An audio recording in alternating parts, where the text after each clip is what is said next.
Have you ever wondered where the legendary Ark of the Covenant, the most sacred relic in the Bible, the vessel of the Ten Commandments, truly rests?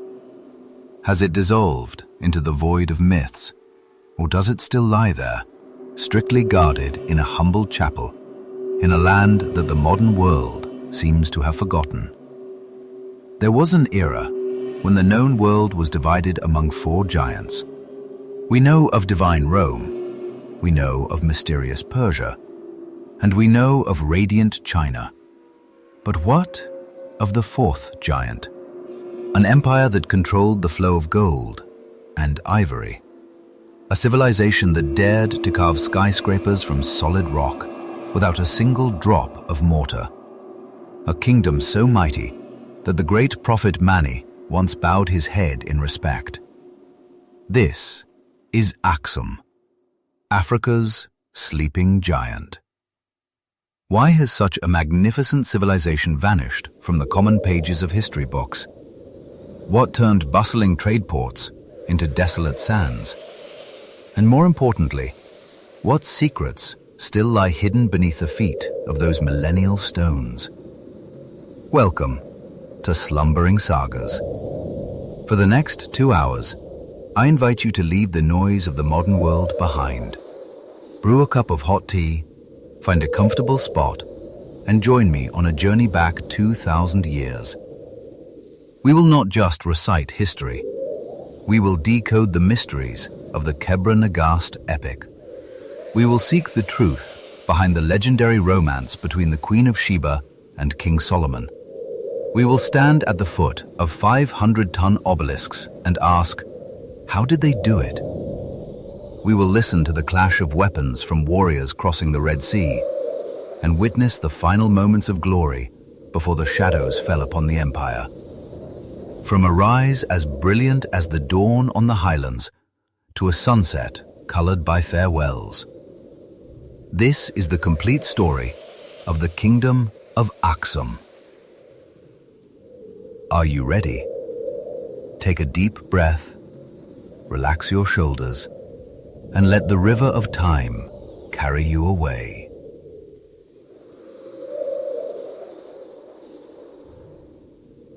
To understand the soul of a giant, one must first understand the cradle that rocked it to sleep. History does not begin with kings. It does not begin with the clash of armies, the minting of golden coins, or the raising of monuments that pierce the clouds. History begins much earlier. It begins with geography. It begins with the land itself. Before the first word was spoken or the first stone was cut, the earth had already decided that a great civilization would rise here. Before we can speak of AKSUM, we must speak of the stage upon which its drama was enacted. We must travel to the roof of Africa. Imagine, if you will, the continent of Africa as it exists in our collective imagination. We often paint it in broad strokes, vast golden savannas stretching to the horizon, the relentless heat of the Kalahari, or the dense, impenetrable green of the Congo Basin. But here, in the northern horn, the earth defied gravity.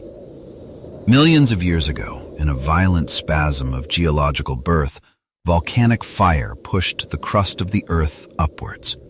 It created a massive dome of basalt and volcanic rock, a fortress in the sky known today as the Ethiopian highlands.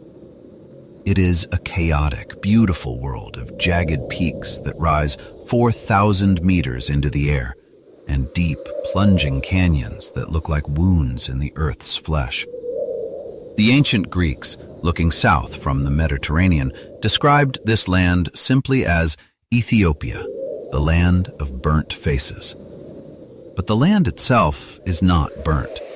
Up here, more than 2,000 meters above the churning sea, the air is thin and crisp.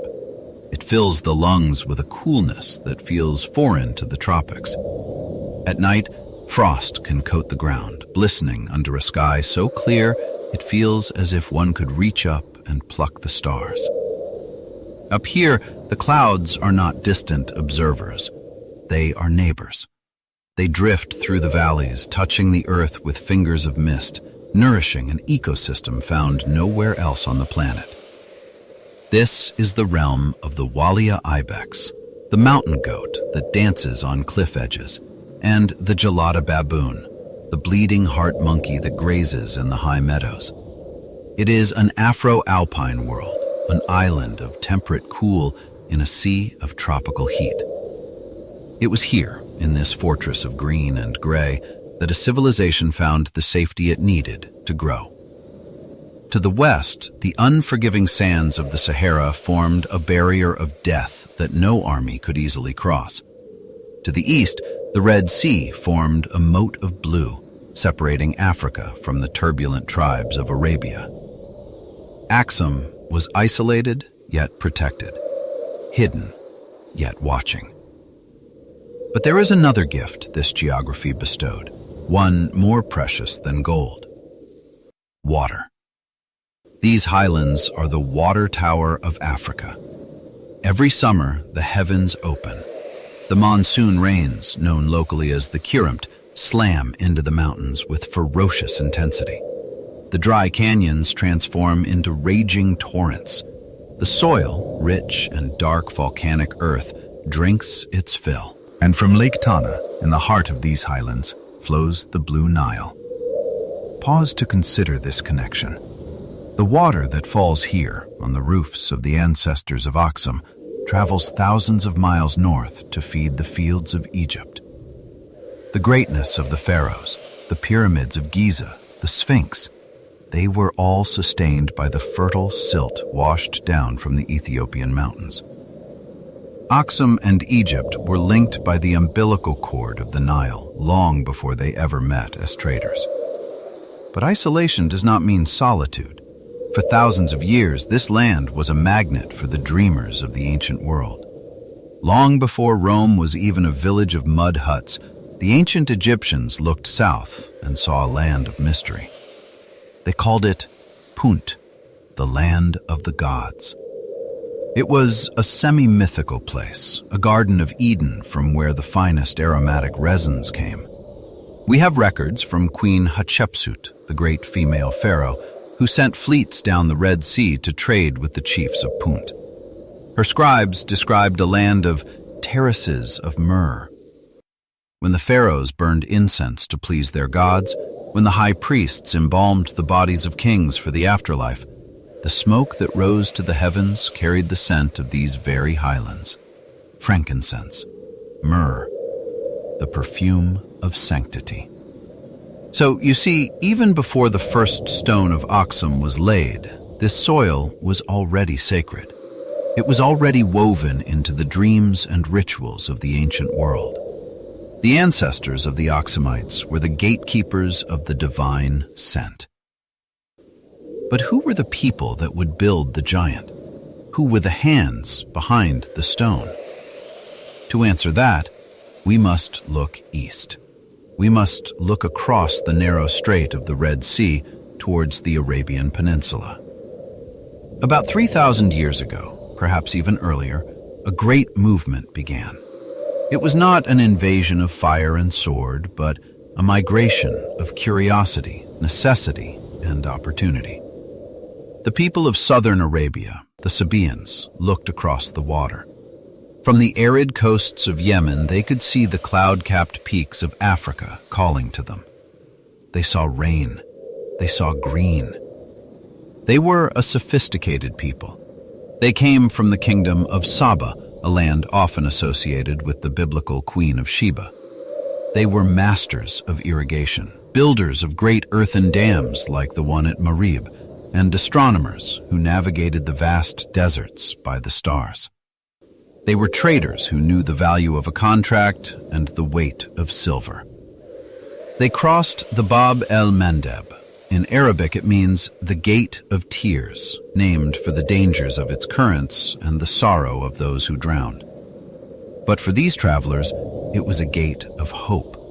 They brought with them their culture, a seed waiting to be planted. They brought their language, a Semitic tongue that would, over centuries of isolation and evolution, transform into Ge'ez, the Latin of Ethiopia, the language of emperors and priests. They brought their writing script, angular, geometric, and precise. They brought their gods, Aster, the Venus star who watched over the morning and evening, and Almaka, the moon god who governed the tides and the agriculture. But they did not find an empty land. The highlands were already home to the Hamitic people, the ancestors of the Cushitic speakers. These local people knew the secrets of the mountains. They knew which plants healed and which killed. They knew how to hunt the elusive game of the escarpments. What happened next is the secret recipe of history. It was not a replacement of one people by another, but a mingling, a synthesis. Imagine the slow fusion of these two worlds over generations.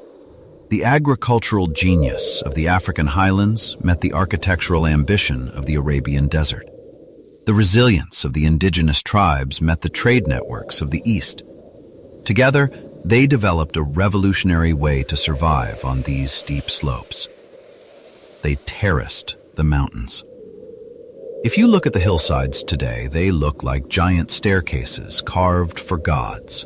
This prevented the precious soil from washing away in the heavy rains, and on these terraces, they planted a miracle, a tiny grass called teff. Teff is the smallest grain in the world, the size of a poppy seed. But do not let its size deceive you. It is iron-rich, drought-resistant, and can be stored for years without rotting. While other civilizations relied on wheat or rice, the ancestors of AKSUM built their bodies and their armies on teff. It was the fuel of the empire. From this marriage of blood, stone, and grain, a new identity was forged. An identity that was neither fully Arabian nor fully African, but something unique. Something Habesha. Before the sun rose fully on AKSUM, there was the twilight of a predecessor, a kingdom called Dmt. If you travel today to the dusty village of Yeha, northeast of modern AKSUM, you will find the skeleton of this first great attempt at civilization. The drive there takes you through a landscape that feels prehistoric, where euphorbia trees raise their cactus-like arms to the sky. And there, standing silent against the backdrop of imposing vertical cliffs, is the Great Temple of the Moon. It is a structure that defies the erosion of time. Built 7 or 8 centuries before the birth of Christ, it is the oldest standing building in Ethiopia. Pause for a moment and consider the hands that built this. Look at the stones. These are not rough rocks piled high by primitive hands. These are massive limestone ashlars, cut with surgical precision.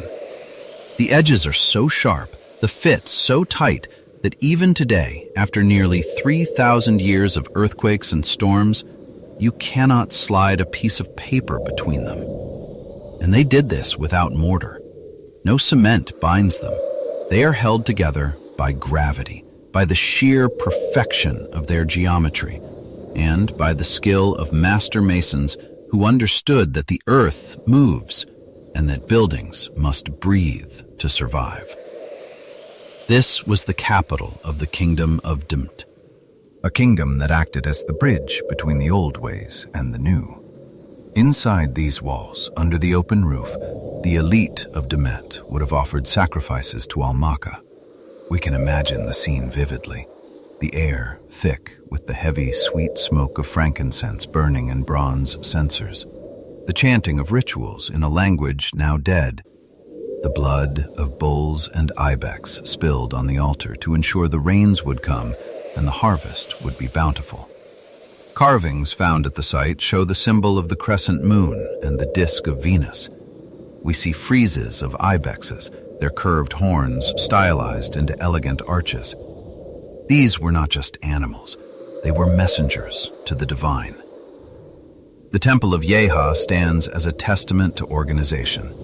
To build such a thing requires more than strength. It requires a hierarchy. It requires a society that has moved beyond mere survival and has begun to ask questions of the cosmos. It implies a centralized power capable of commanding labor and resources on a grand scale. It tells us that there were kings here, and priests, and architects who dreamt in stone. But Demet, like all things made by mortal hands, was finite. By the 4th century BC, the kingdom began to fracture. The central authority crumbled. Perhaps the trade routes shifted. Perhaps the rains failed. Or perhaps the people simply grew tired of the old gods. The light of the moon god began to wane. For a few centuries, the highlands fell into a period of historical silence. Small chiefdoms squabbled over territory. The unity was lost. It seemed to the outside observer as though the experiment of civilization on the roof of Africa had failed. But history abhors a vacuum, and in the silence, something new was germinating. To the west of Yeha, in a fertile valley nestled between two prominent hills, Beta Georgis and Mai Kohol, a new settlement was beginning to take shape. It was not chosen by accident. Geography, once again, was the architect of destiny. This location was strategic. It sat directly on the natural path leading from the resource-rich interior, where gold and ivory were gathered, down to the coast. It was a place with abundant water flowing from the hills. It had rich soil for farming teff and wheat. And it had something else. Elephants. The forests surrounding this valley were teeming with forest elephants, smaller than their savanna cousins, but numerous. For a budding civilization, these were not just animals, they were a resource. Their ivory was white gold, desired by every king from Rome to India. And later, they would become the tanks of the ancient world, engines of war that would strike fear into enemies. At first, this new settlement was just a collection of farmsteads on the top of the hill called Beta Georgis, a village like any other. But the people here were ambitious. They had learned the lessons of Demet. They remembered the masonry. They remembered the trade. Slowly, the village grew. They moved from the hilltop down into the wide valley below. The town grew into a city. They began to consolidate power.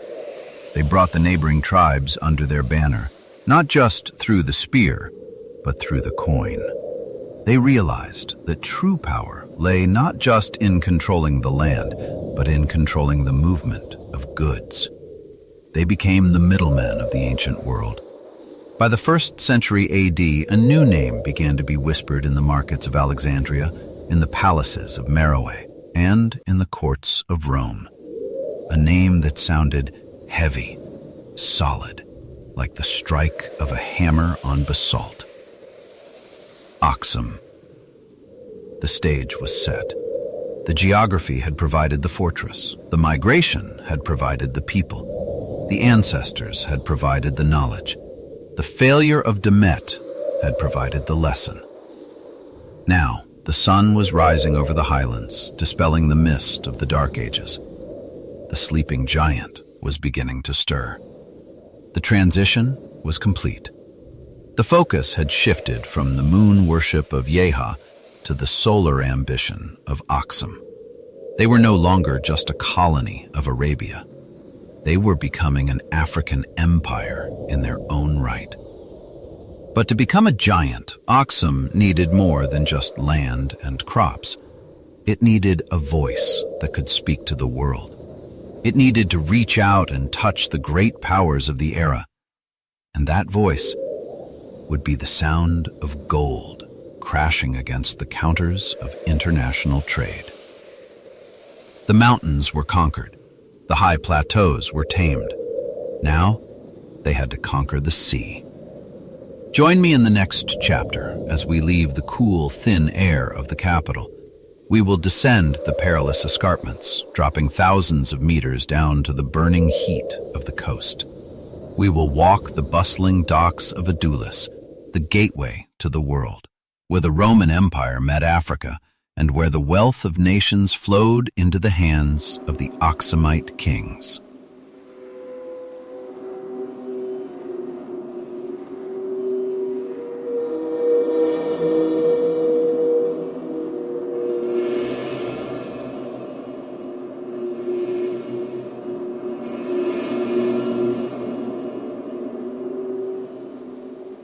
Chapter 2. The Breath of the Red Sea. We leave the cool, thin air of the highlands behind us. The journey from the capital of AKSUM to the coast is a descent into a different world. As we travel eastward, the green plateaus give way to steep escarpments. The road winds down, twisting like a snake through the rocky gorges. The air grows heavier. The crisp breeze of the mountains is replaced by a wall of humidity. The smell of eucalyptus and wet earth fades, replaced by the sharp, stinging scent of salt and dried kelp. We have arrived at the edge of the world. We have arrived at the Red Sea. Here, under the blinding white sun of the coast, lies the engine of the empire, the port city of Adulis. If AKSUM was the head of the kingdom, the place where kings plotted and priests prayed, then Adulis was its hands. It was the place that reached out to touch the world. Imagine standing on the docks of Adulis in the 3rd century AD. Close your eyes and listen. The first thing you notice is not the sight, but the sound. It is a symphony of languages. You hear Greek, the lingua franca of commerce, spoken with a dozen different accents. You hear the rhythmic chanting of Indian sailors as they unload crates of spices. You hear the harsh commands of Roman centurions guarding their merchants. And underpinning it all, the melodic flow of Ge'ez, the tongue of the locals. Adulis was a melting pot. It was the New York or the Singapore of the ancient world. It was a chaotic, vibrant, sweating mass of humanity drawn together by one universal desire: profit. But how do we know this? How do we know what a day in Adulis looked like so long ago? We are fortunate to have a guide, a ghost from the past. Sometime in the mid-1st century, an unknown Greek merchant sat down to write a book. It was not a poem, nor a history. It was a manual, a practical handbook for sailors and traders. He called it the Periplus of the Erythraean Sea. This document is our treasure map. In dry, practical detail, this anonymous author describes the ports of the Red Sea and the Indian Ocean. And when he speaks of Adulis, he speaks with the precision of a man who has walked its dusty streets. He tells us of the ruler of this land, a man named Zoskales. He describes Zoskales as a man miserly in his ways and striving for more, yet essentially fine, and, crucially, acquainted with Greek literature. Pause on that detail. Here, on the coast of East Africa, was a king who could quote Homer, a king who could perhaps debate the philosophy of Plato with merchants arriving from Athens or Alexandria. This shatters the illusion of a primitive world. It shows us a civilization that was cosmopolitan, educated, and deeply connected to the global intellectual current. But the ships did not come for philosophy. They came for luxury. The Periplus gives us a shopping list of the ancient world. What flowed out of AKSUM to adorn the palaces of Rome and Persia? First and foremost, there was ivory. From the deep, forested interior, hunters brought the tusks of elephants, heavy, curved, and white as milk. In Rome, this ivory would be carved into combs for noblewomen, into dice for gamblers, into the legs of chairs for senators. The AKSUMites controlled the supply of this white gold, and they knew its worth. Then there was tortoiseshell. The hawksbill sea turtle swimming in the warm waters of the Red Sea was prized for its translucent, amber-colored shell. It was the plastic of the ancient world, used to make jewelry, inlays for furniture, and delicate vessels. There was obsidian, the black volcanic glass, sharp enough to shave with. There was gold dust, washed down from the rivers. And there were living exports, monkeys and even elephants, shipped alive to satisfy the curiosity of distant emperors. But trade is a two-way street.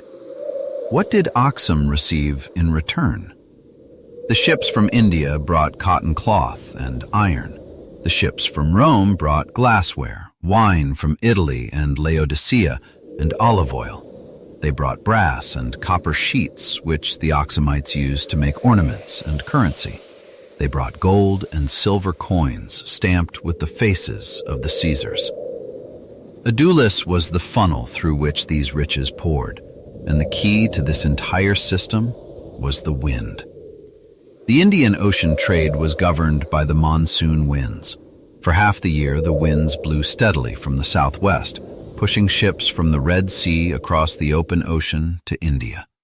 For the other half, the winds reversed, blowing from the northeast, carrying the ships back home. This rhythm, this breath of the ocean, turned the dangerous sea into a highway. The AKSUMites and their partners mastered this cycle. They did not fight the ocean. They danced with it. Let us walk through the market of Adulis one last time. The heat is oppressive, nearly 40 degrees Celsius. The dust kicks up around your sandals. You pass a stall selling frankincense. The resin, harvested from the gnarled boswellia trees that grow in the rocky hinterlands, sits in piles like golden tears. The scent is overwhelming, piney, lemony, and woody. This incense will end up on the altars of pagan temples in Rome, or perhaps in the early churches of Byzantium. It is the scent of the divine, sold by the pound. You see a Roman merchant wiping sweat from his brow. He is arguing over the price of a rhinoceros horn. He wears a tunic of fine linen, but it is stained with the dust of travel. He is thousands of miles from home, yet here in Adulis, he finds wine from his homeland and people who speak his tongue. This was the genius of AKSUM. They did not just stay in their mountain fortress. They came down to the water. They built a navy. They patrolled the sea lanes, suppressing piracy to ensure that commerce could flow uninterrupted. By the 3rd century, the Persian prophet Mani wrote his famous words, listing AKSUM as one of the 4 great kingdoms of the earth. He did not write this because he liked their architecture. He wrote it because he saw their reach. He saw their goods in the markets of Persia. He saw their coins in the pockets of travelers. AKSUM became the gatekeeper. If Rome wanted India's pepper, they had to pass through AKSUM's sphere of influence. If India wanted Rome's gold, the path lay through the Red Sea. As the sun sets over the Bay of Adulis, painting the water in shades of violet and blood orange, the noise of the market finally begins to fade. The ships bob gently at anchor, their wooden hulls creaking. The fires are lit on the shore. The wealth gathered here today will begin its journey tomorrow. It will be loaded onto caravans of camels and donkeys. It will begin the slow, arduous climb back up the escarpments, back to the cool air of the highlands. It will go to feed the city of AKSUM. It will pay for the stonemasons. It will buy the loyalty of chieftains. It will fund the armies. But as the empire grew richer, a problem arose. Barter is slow. Trading an elephant tusk for a bolt of cloth is clumsy. A growing empire needs a standard. It needs a symbol of trust that can be carried in a pouch. It needs a way to say, this is the value of the king. And so the kings of AKSUM decided to do something that no other kingdom in sub-Saharan Africa had ever done. They decided to print their own faces on gold. Join me in the next chapter as we return to the capital to witness a revolution in metal.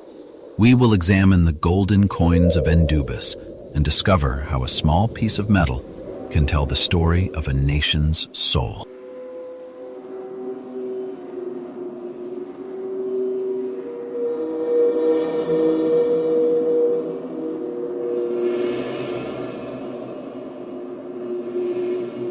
Chapter 3. The Gold Coins of Endubis.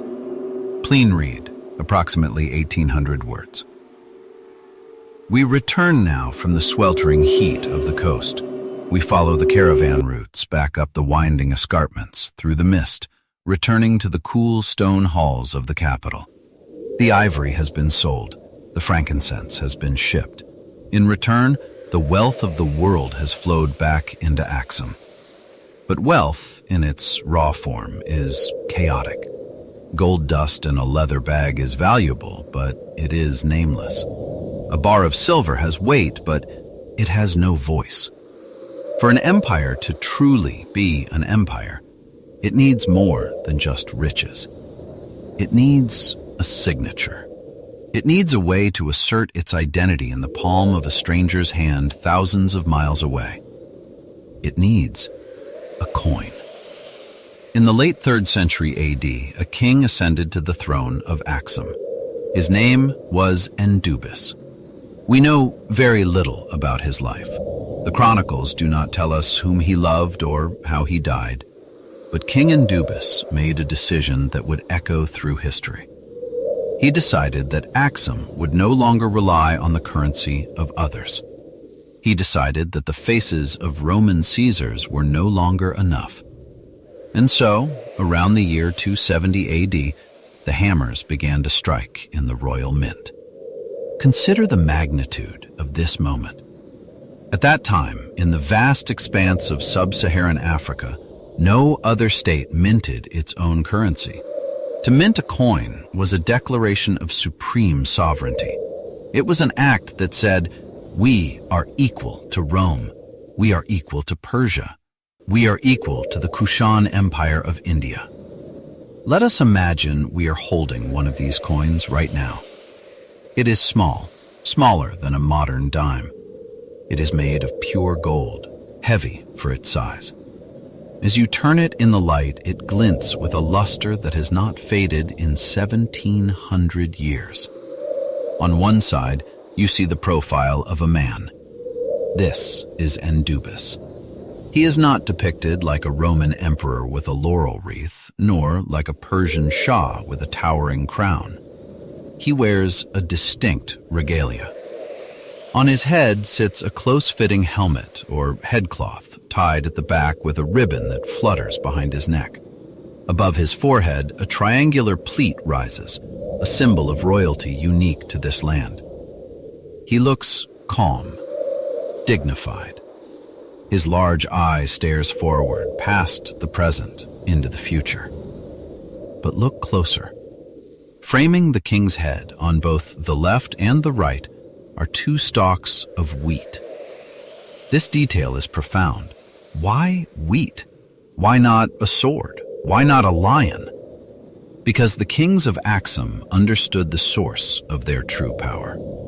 Yes, trade made them rich, but the land kept them alive. The wheat stalks, likely representing barley or teff, are a tribute to the fertile highlands we spoke of in Chapter 1. They are a reminder that the king is the provider, the guarantor of the harvest. Even in gold, they honored the grain. Above the king's head, floating in the small empty space, is a symbol, a crescent moon cradling a sun disk. Here, we see the spiritual soul of early AKSUM.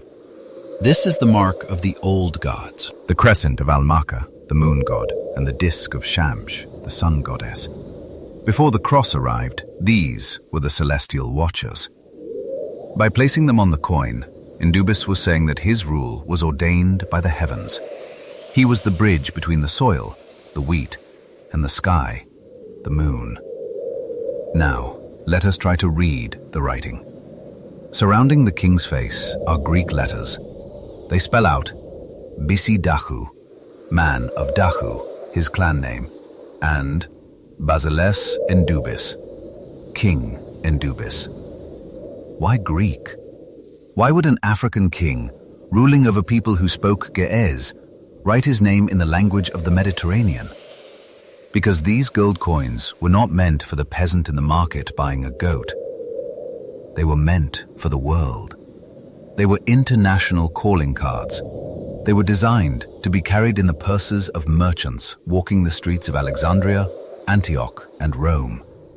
When a Roman trader received this coin, he could read it. He knew exactly who guaranteed its value. It was a masterpiece of ancient propaganda. It told the world that AKSUM was a civilized member of the global community, speaking the global language of commerce. But there is something else about AKSUMite coinage that sets it apart from the rest of the ancient world. Something deeply human. On Roman coins, we often read inscriptions boasting of conquest. Conqueror of the Germans, pacifier of the world. They are messages of dominance. But on the coins of AKSUM, we often find a different kind of motto.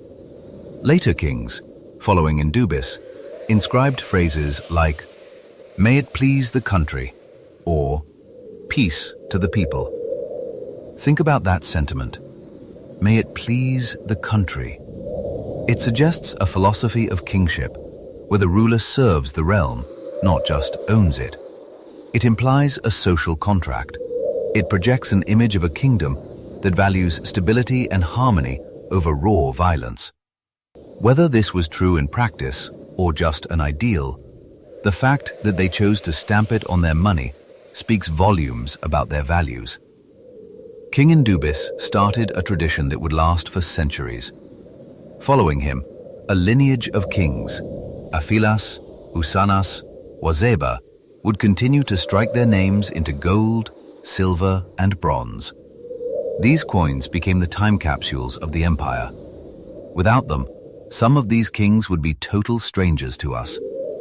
Their names were not written in the great books of Rome or the scrolls of Egypt, but because they minted coins, they achieved a form of immortality. We know them because we can still find their faces buried in the mud of the Red Sea coast or hidden in pots in India. These coins also chart the spiritual journey of the nation. In the early days of Indubis, we see the crescent and the disc. But as time moves forward, as we dig through the layers of history, the symbols change. Decades later, on the coins of King Ezana, the moon vanishes. The disc disappears, and in their place, a simple four-pointed cross appears. The coins became the first breaking news service. They announced to the world, "We have changed. The old gods are sleeping. We now follow the carpenter from Nazareth." But that is a story for a later chapter. For now, let us focus on the weight of the gold in Indubis's hand. The standard weight of these coins was carefully calibrated to match the Roman solidus. This was not an accident. It was a deliberate economic strategy to ensure that AKSUMite money could be exchanged seamlessly with Roman money. It integrated AKSUM into the global economy so tightly that when Rome sneezed, AKSUM caught a cold. But as the gold piled up in the treasury, as the coins flowed out and the silks flowed in, the ambition of the kings grew. A coin is a small monument. It fits in a pocket. But the kings of AKSUM began to dream of monuments that would not fit in a pocket. Monuments that would not fit in a house. Monuments that would challenge the mountains themselves. They had mastered the art of carving small faces onto metal. Now, they turned their chisels toward something much harder and much, much larger. They looked at the granite hills surrounding the city, and they saw shapes waiting to be released. Join me in the next chapter as we walk into the quarry. We will witness the greatest architectural achievement of sub-Saharan Africa. We will stand in the shadow of the stelae, the stone skyscrapers that were raised to pierce the belly of the sky.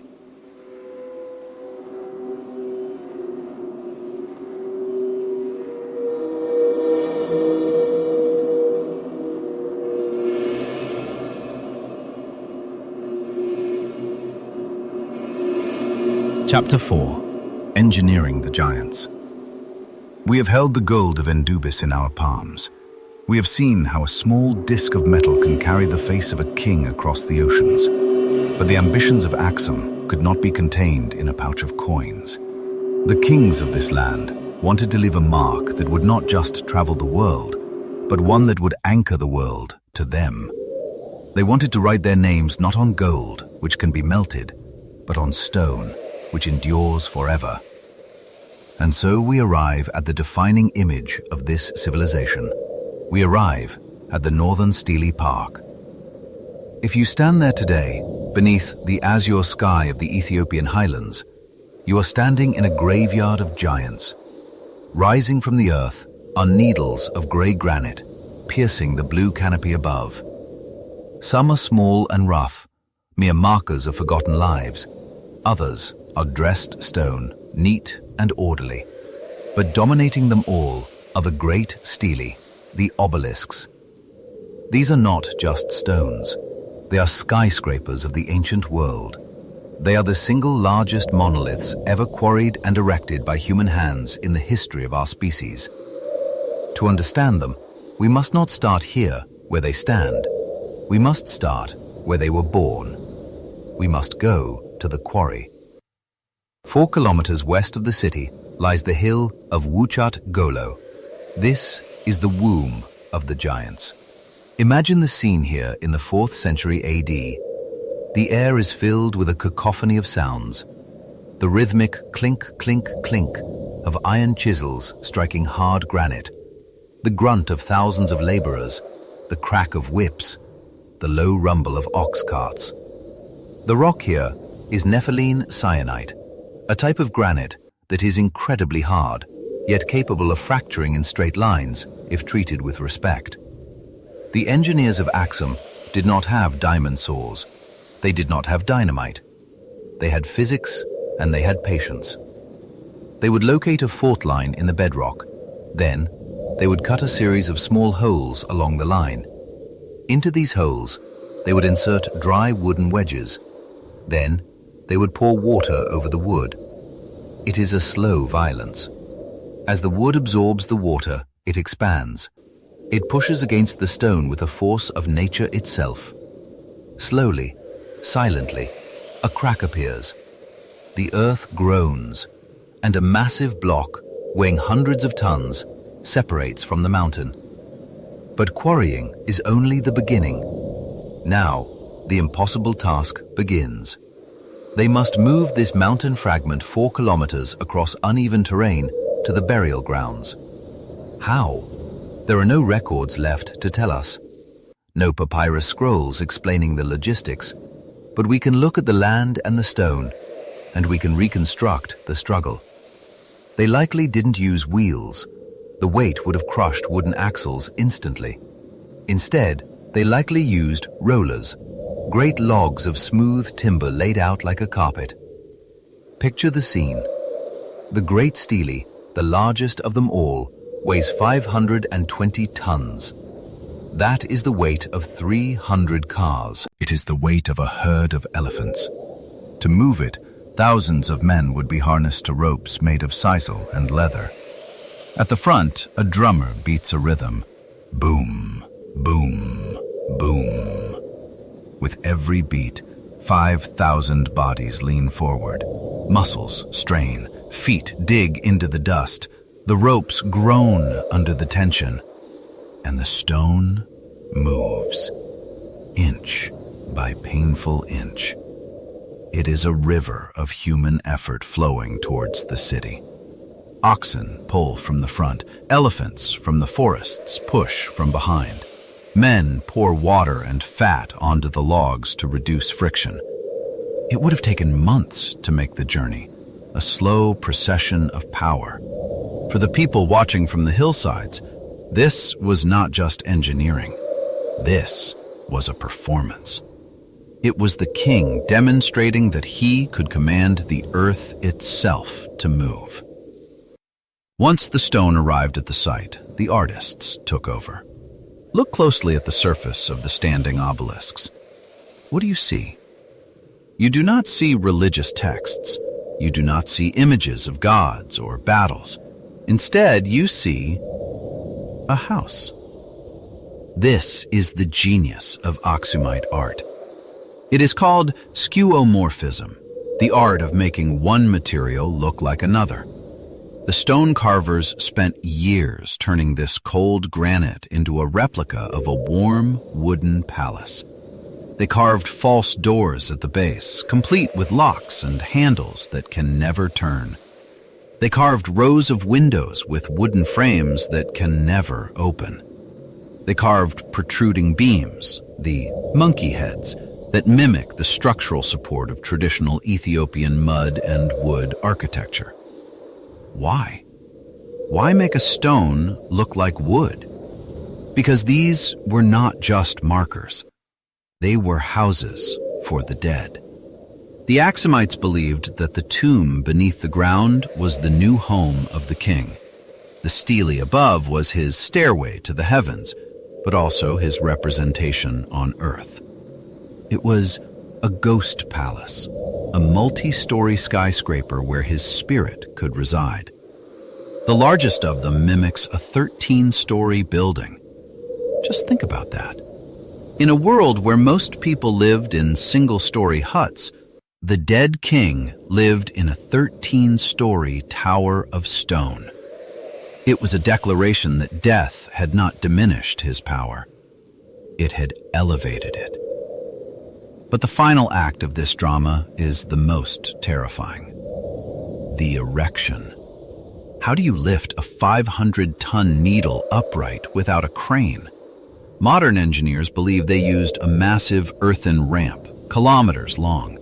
They would drag the stone up the ramp, feet first, until it hung over a deep pit filled with sand.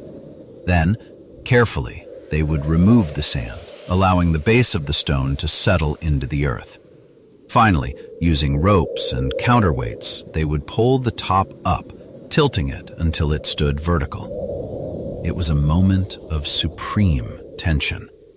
One snapped rope, one miscalculation, and the stone would fall. The king's legacy would be shattered. Lives would be crushed. And indeed, that is exactly what happened. The story of the stele is not just a story of success. It is a tragedy of hubris. Let us look at the great stele, stele number 1. It was meant to be the masterpiece. 33 meters tall, 520 tons, the largest single stone ever attempted to be erected by ancient man. It was meant to dwarf the obelisks of Egypt. It was meant to touch the clouds. But it never stood, or if it did, it was only for a fleeting, terrifying moment. Perhaps the ground was too soft to hold such weight. Perhaps the angle was wrong. Perhaps the engineers pushed the laws of physics one step too far. We can imagine the day it fell. The ground shaking like an earthquake. The deafening roar as 500 tons of granite crashed back down to earth. The cloud of dust that must have swallowed the city. Today it lies broken in pieces on the ground, a fallen giant, a monument to ambition that exceeded capability. When you walk past these shattered blocks, you can almost feel the horror of that day. It was not just an engineering failure. To the people of AKSUM, it must have felt like a judgment. The gods had rejected the offering. This disaster marked a turning point. The collapse of the Great Stele coincided with a shift in the wind. The era of the giant stones began to fade. The kings stopped commissioning them. The quarries fell silent. But not all of them fell. Look to the side, and you will see the survivor, the obelisk of AKSUM, or stele number 2. Slightly smaller, but still a colossus of 160 tons. This stone has lived a life of adventure that its creators could never have imagined. It stood for centuries, watching the empire rise and fall. It watched the armies of Queen Gudit burn the city. It watched the British troops march through in the 19th century. And then, in 1937, it was stolen. The fascist soldiers of Mussolini, seeking to recreate the Roman Empire, took the obelisk as a war trophy. They cut it into pieces, loaded it onto trucks, then onto a ship, and reassembled it in Rome. For nearly 70 years, the symbol of AKSUM stood in a square in Italy, a prisoner of war. But history has a way of correcting itself. In 2005, after decades of diplomacy, the obelisk returned home. It was flown back in massive cargo planes, the only machines capable of doing what the elephants once did. Today, it stands again in its original place. If you touch its surface, you are touching the same stone that King Izana touched. You are feeling the same vibrations of the earth. And then, there is King Izana's stela, stela number 3. The one that never fell, the one that was never stolen. It stands 21 meters tall. It is held upright not by cement, but by balance. It leans slightly, just enough to unsettle you, but it holds.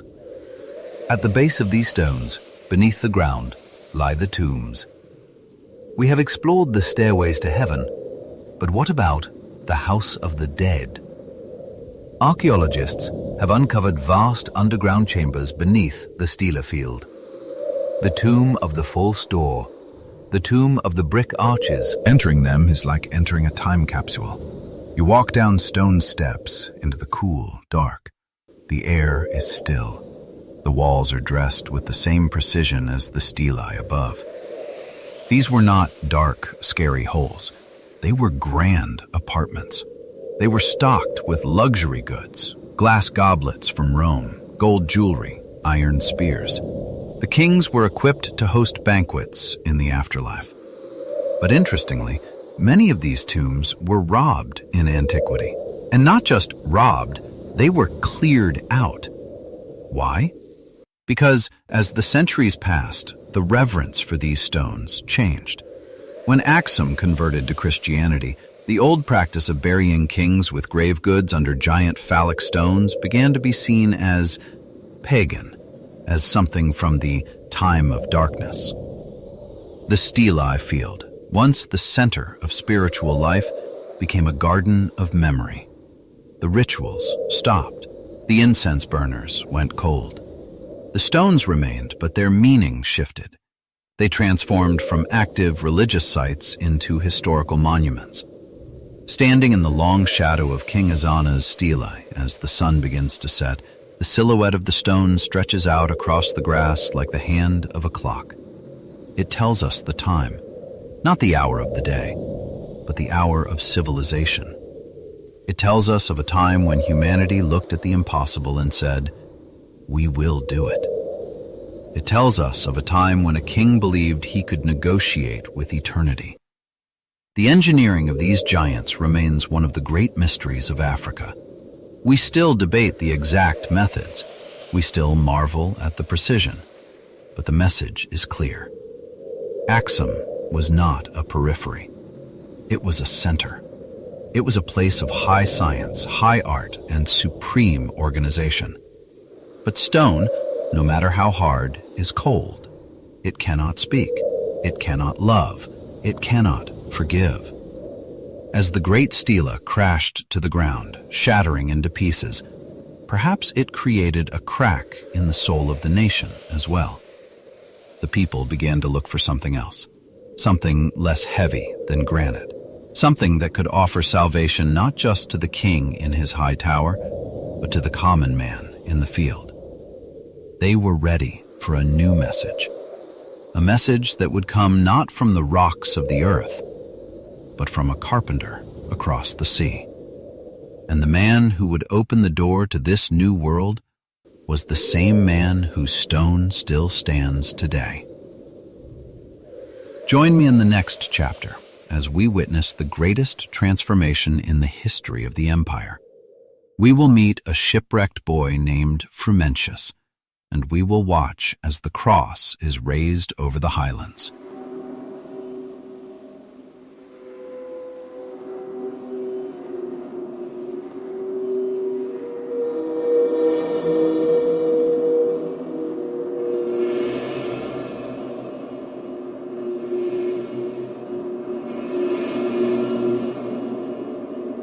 Chapter 5.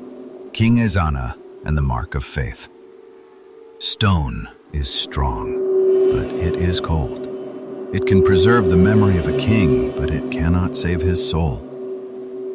We have seen the giant stele of AKSUM piercing the sky in a desperate attempt to connect the earth with the heavens. We have seen the engineering miracles born of muscle and sweat. But in the mid-4th century, the heavy silence of the granite giants was broken by a new sound. Not the strike of a chisel, but the whisper of a prayer. The greatest transformation in the history of AKSUM did not come from a conquering army. It did not come from a grand decree shouted from a balcony. It arrived on the waves of the Red Sea in the form of a tragedy. It began with a shipwreck. Sometime around the year 330 AD, a merchant vessel from the Roman city of Tyre was sailing down the Red Sea coast. On board were a philosopher named Meropius and his 2 young students, nephews perhaps, named Frumentius and Aedesius. They were Greek boys, educated, curious, traveling to see the wonders of India. Fate, however, had drawn a different map for them. The ship docked at a port on the Eritrean coast to resupply with fresh water. What happened next is a blur of violence. Perhaps it was a misunderstanding with the locals, perhaps a raid. The crew was slaughtered. The philosopher was killed. But the 2 boys, Frumentius and Aedesius, were spared. Legend tells us they were found sitting under a tree nearby, calmly reading a book, oblivious to the carnage, or perhaps finding solace in study amidst the terror. The soldiers who found them did not kill them. They saw value in these young, educated foreigners. They were taken as captives, marched up the long, winding escarpments to the capital city of AKSUM. They arrived as slaves. They would become the architects of an empire's soul. They were presented to the king of AKSUM, Ezana's father, King Usanus. The king was impressed by their intelligence. He saw that these were not men intended for manual labor. He made Aedesius his cupbearer, a position of immense trust, guarding the king against poison. But in Frumentius, he saw a sharp mind capable of numbers and logic. He made the young Greek his treasurer and secretary. It is a classic story of providence. 2 castaways rising to the right hand of power. But the true turning point came when the king died. His heir, Ezana, was still an infant. The queen mother took the throne as regent, but she needed help. She turned to the 2 Greek brothers. She asked them to help raise the young prince, to educate him, to prepare him for the burden of the crown. Imagine the childhood of King Ezana. He grew up in the stone palaces of AKSUM, surrounded by the rituals of the old gods, Ares, Marem, the moon, and the sun. But his tutors, the men who taught him to read, to count, and to think, were Christians. Frumentius did not force his religion on the boy. Instead, he lived it. He gathered the Roman merchants present in the city for prayer. He built small chapels. He showed the young prince a worldview where power was not just about crushing enemies, but about mercy, order, and a connection to a single, universal God. As Ezana grew into a man and took the throne, the seed planted by his tutor began to bloom. But let us pause and look at the world around them. This was not happening in a vacuum. To the north, the Roman Empire was undergoing its own seismic shift. Emperor Constantine had seen a vision of the cross in the sky. Rome was turning Christian. For AKSUM, a superpower that relied on trade with Rome, remaining pagan was becoming a diplomatic disadvantage. So, was Ezana's conversion an act of pure faith or a stroke of political genius? History suggests it was both. It was an alignment of the heart and the crown. When Frumentius asked for permission to return home to Roman territory, Ezana agreed. But Frumentius did not go home to retire. He went straight to Alexandria, Egypt. He marched into the office of the Patriarch Athanasius. one of the most powerful figures in early Christianity. Frumentius told the patriarch, "The harvest in AKSUM is ready, but there are no laborers. Send us a bishop." Athanasius looked at the man standing before him. He saw a man who spoke the language of AKSUM, who knew the king's heart, who had survived shipwreck and slavery to serve God. "Who is better suited than you?" the patriarch asked. And so Frumentius, the former slave, was consecrated as the first bishop of AKSUM. He returned to Ethiopia not as a captive, but as Abba Salama, the Father of Peace. It was then, around the year 340 AD, that King Izana officially accepted the faith. This moment changed everything. And unlike many ancient stories that fade into myth, Izana left us hard, undeniable proof. We must look again at the coins. Recall the gold coins of Indubis from chapter 3. They featured the crescent moon and the sun disk, symbols of the pagan cosmos. Now, look at a coin minted under Izana in the middle of his reign. The moon is gone. The sun is gone. In their place, stamped clearly above the king's head, is a cross. This is a detail of monumental importance. Numismatists, experts in coins, have noted something extraordinary. King Izana put the cross on his coins before the Romans did. While Rome was still using ambiguous symbols, AKSUM was bold.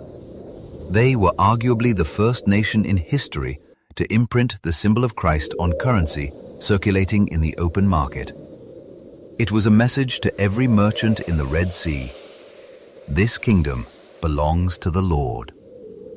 But Izana did not stop at coins. He wanted to rewrite the landscape. If you walk through the fields of AKSUM today, you might stumble upon a small, shed-like structure. Inside stands a stone slab taller than a man. This is the Izana stone. It is the Rosetta Stone of Africa. On this stone, Izana recorded his victories and his gratitude. But he wrote it in 3 languages: Ge'ez, the local tongue; Sabaean, the language of his ancestors; and Greek, the language of the world. In the early inscriptions, he calls himself the son of Marem, the war god. He thanks the god of war for crushing his enemies. But on the later stones, the tone shifts. The language changes. He begins to speak of the Lord of Heaven. He speaks of the power of the Trinity. He writes, "I will rule the people with righteousness and justice, and will not oppress them. And may they preserve this throne which I have set up for the Lord of Heaven." The furious, bloodthirsty boasts of the old pagan kings are replaced by a voice seeking righteousness. The warrior king had become the shepherd king. This conversion was not just a top-down order. It seeped into the very soil of the culture. The church that grew in AKSUM was not a carbon copy of the Roman church. It was unique. It absorbed the local traditions. The architecture of the temples was adapted for churches. The music of the highlands, the beating of the cabero drums, the shaking of the sistrum rattles, was brought into the liturgy. The services were chanted in Ge'ez, not Latin or Greek. Christianity in Ethiopia became deeply African. It was not a colonial religion brought by white conquerors centuries later. It was adopted freely by a sovereign African king at the height of his power. This is a crucial distinction that separates Ethiopia from the rest of the continent's colonial history. But there is a deeper layer to this conversion, one that borders on the mystical. With the arrival of the new faith, the obsession with a massive stelae began to fade. Why build a stone stairway to heaven when the gospel tells you that heaven is reached through the heart? The great quarry at Wuchate Golo fell silent. The tools were laid down. The age of the obelisks ended, and the age of the churches began. Yet, Izana's conversion also set the stage for the most enduring mystery of all. As AKSUM embraced the God of Israel, they began to look back at their own lineage. They began to remember the stories of the Queen of Sheba. They began to see themselves not just as converts, but as the inheritors of the true faith. They believed that they were the new Zion. This belief would eventually lead to the claim that the holiest object in the Old Testament, the Ark of the Covenant, had migrated from Jerusalem to AKSUM. We do not know if Ezana himself claimed to possess the Ark, but we know that the seeds of this legend were watered by the faith he established. The Church of St. Mary of Zion, built in AKSUM during this era, became the spiritual anchor of the nation. It is the place where, to this day, the Ark is said to rest. Ezana's reign marked the golden noon of the empire. He expanded the borders. He marched west to the Nile and sacked the city of Meroe, ending the ancient kingdom of Kush. He marched across the sea to reassert control over Yemen. He was a king of kings, Negusa Nagast. But unlike the kings before him who sought immortality in cold stone, Ezana found it in a living tradition. Today, if you travel to the highlands on a Sunday morning, you will see figures wrapped in white gabi robes walking through the mist towards the churches carved from rock. You will hear the ancient chants of Gies rising with the sun. You will smell the frankincense. That living, breathing culture, that is Ezana's monument. The stele may have fallen, broken by time and gravity, but the faith Ezana accepted from a shipwrecked boy has stood for 1,700 years. It is the spine of Ethiopia. However, even the brightest noon must eventually turn to dusk. The rise of a unified Christian empire gave AKSUM immense strength, but it also painted a target on its back. The world was changing. New powers were rising in the deserts of Arabia. The trade routes that fed the golden coins of Ezana were about to be choked. And deep in the collective memory of the people, a longing remained.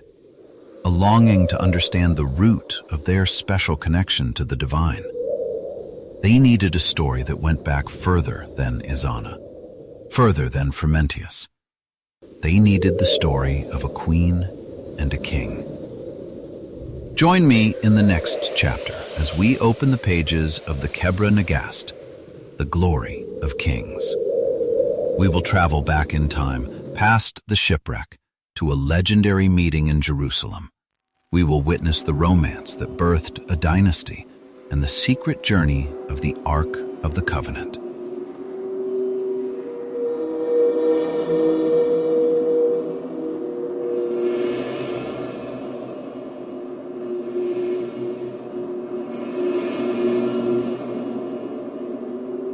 Chapter 6. The Queen of the South. We have traced the rise of AKSUM from the misty highlands to the bustling ports. We have watched kings carve their names into stone and stamp their faith onto gold. But history is more than just dates, battles, and monuments. The true soul of a nation is found in the stories it tells itself about where it came from. To understand the heart of Ethiopia, we must now step away from the archaeological dig sites.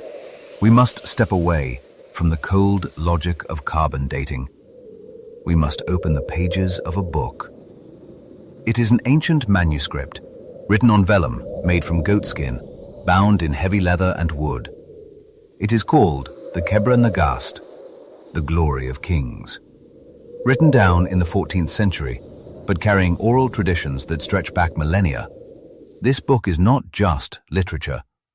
For the Ethiopian people, it is a testament. It is the proof of their divine heritage. It explains why, for 3,000 years, the emperors of Ethiopia claimed to be the descendants of a union so powerful that it shifted the favor of God from one continent to another. Let us travel back in time, not to the 4th century of King Ezana, but much further, back to the 10th century before Christ, a time of myth, a time of prophets. In the southern reaches of the Red Sea, spanning across modern-day Ethiopia and Yemen, there lay a kingdom of immense wealth. The Bible calls it Sheba. The Ethiopians call it Saba. Ruling over this land was not a king, but a queen. Her name was Makeda. The legends describe her not merely as a beauty, though she was radiant. They describe her as a woman of terrifying intellect. She was a philosopher queen. She governed a land where gold was dug from the earth like carrots, and where the air was thick with the smell of myrrh. She commanded fleets of merchants who traveled to the ends of the known world. One day, the head of her merchant fleet, a man named Tamrin, returned from a long journey to the north. He had been to a small but rising kingdom called Israel. He had delivered wood, gold, and sapphires for the construction of a great temple in Jerusalem. Tamrin did not speak to the queen about the architecture. He spoke of the man who ordered it. He told Queen Makeda about King Solomon. He spoke of a king who knew the language of birds and beasts, a king whose wisdom was deeper than the sea, a king who dispensed justice with such clarity that even the spirits obeyed him. Makeda listened, and in her heart a fire was lit. It was not a fire of lust, but of curiosity. She was a woman who valued wisdom above rubies. To hear of a mind that might equal or surpass her own was a challenge she could not resist. She stood before her court and made a declaration that echoes through the Kebra Nagast. I desire wisdom, and my heart seeks to find understanding. I am smitten with the love of wisdom, for wisdom is far better than treasure of gold and silver. And so, the journey began. Imagine the spectacle. A caravan unlike any the world had ever seen. 797 camels, countless mules and donkeys. They were laden with the treasures of Africa, gold dust, ivory, spices that grew nowhere else, and stones that glowed in the dark. The journey from the Ethiopian highlands to Jerusalem is arduous. It covers thousands of kilometers of blistering desert, rocky mountains, and bandit-infested trails. For months, the Queen's procession moved like a golden snake across the sands. When she finally arrived at the gates of Jerusalem, the city stopped. The people of Israel had seen wealth before, but they had never seen the raw, exotic splendor of the South. King Solomon, sitting on his throne of ivory and gold, watched her approach. He was used to kings bowing before him, asking for favors or military alliances. But Makeda did not bow. She stood tall. She came as an equal. The meeting between Solomon and Sheba is one of the great encounters of history. It was a meeting of minds. The Bible tells us she tested him with hard questions. These were riddles of existence, paradoxes of nature, questions about the divine. And Solomon answered them all. There was nothing hidden from him. Makeda was stunned. The report I heard in my own country is true, she said, but I did not believe it until I came and saw with my own eyes. Indeed, not even half was told to me. Your wisdom and prosperity exceed the report I heard. For months, the queen stayed in Jerusalem.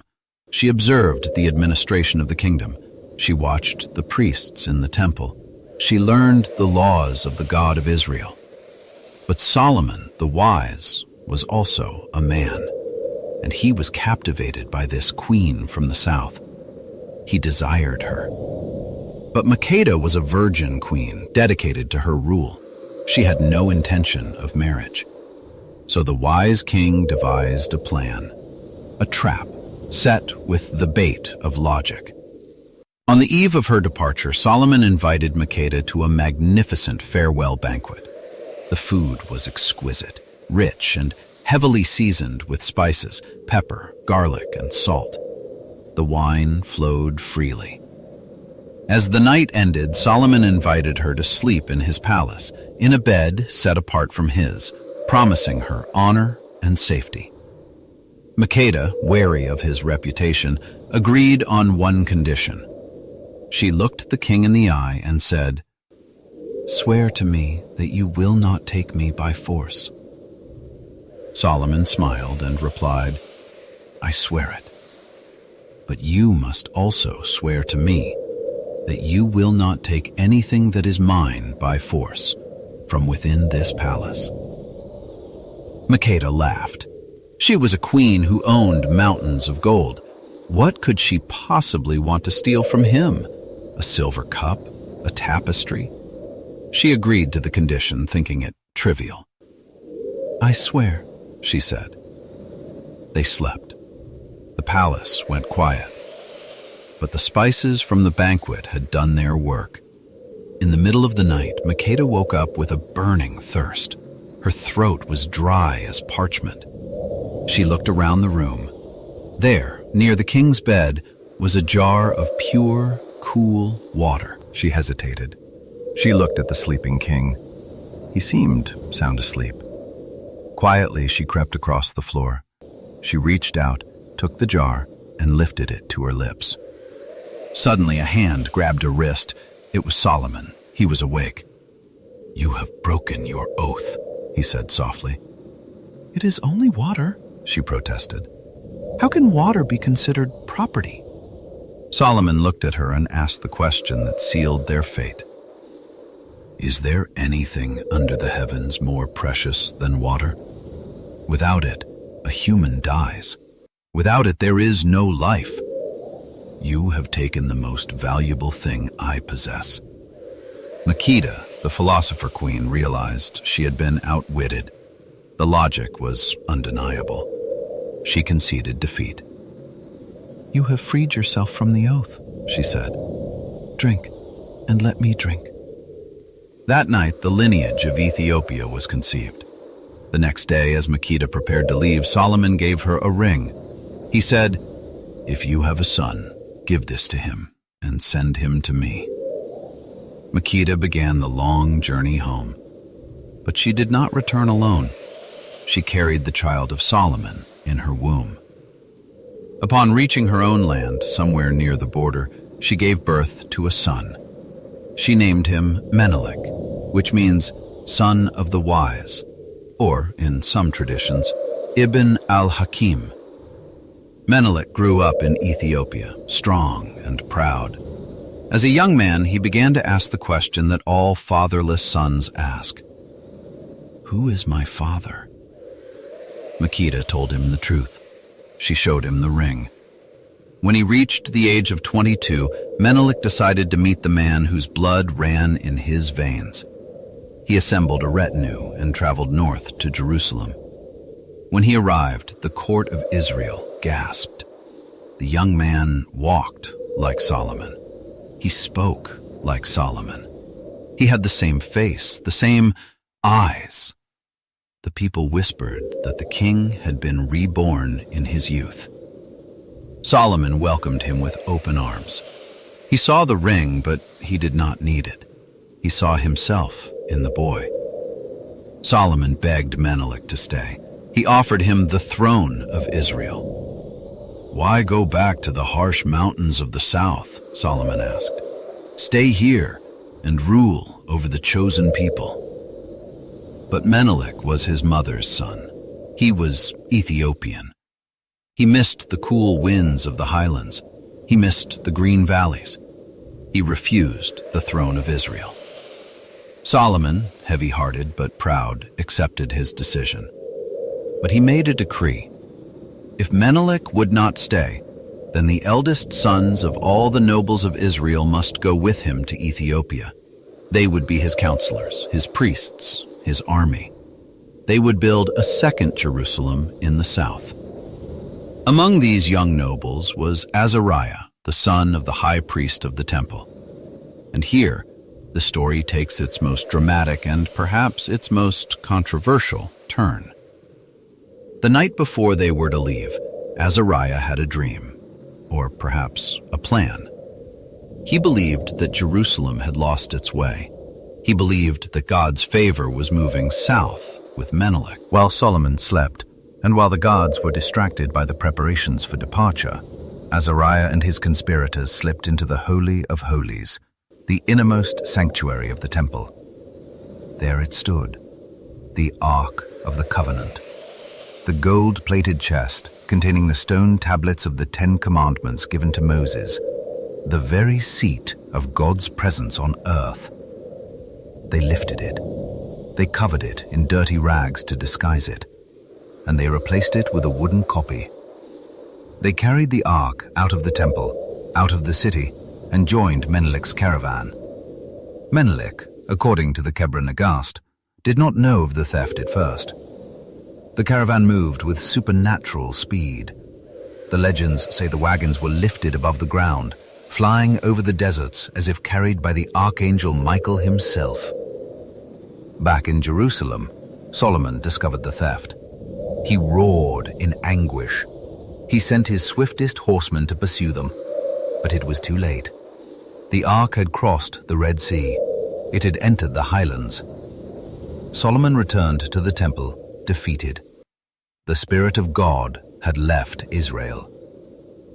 Meanwhile, in Ethiopia, Menelik brought the ark to his mother, Queen Makeda. The people rejoiced. They realized that they were no longer just a kingdom on the periphery. They were the new chosen people. Zion had moved. Makeda, seeing the divine favor upon her son, stepped down from the throne. She handed the crown to Menelik, and thus Menelik I became the first emperor of the Solomonic dynasty. This is the story that is woven into the DNA of Ethiopia. It is a story that explains why, for 3,000 years, the emperors of Ethiopia used the title Conquering Lion of the Tribe of Judah.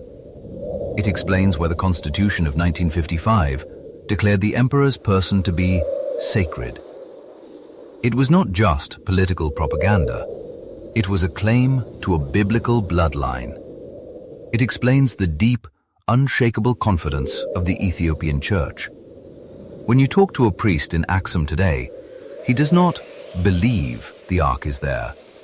He knows it is there. For him, it is not a matter of debate. It is a historical fact, as real as the mountains around him. But let us step back for a moment. Historians and archaeologists will tell you that there is no physical evidence for the Queen of Sheba in Ethiopia.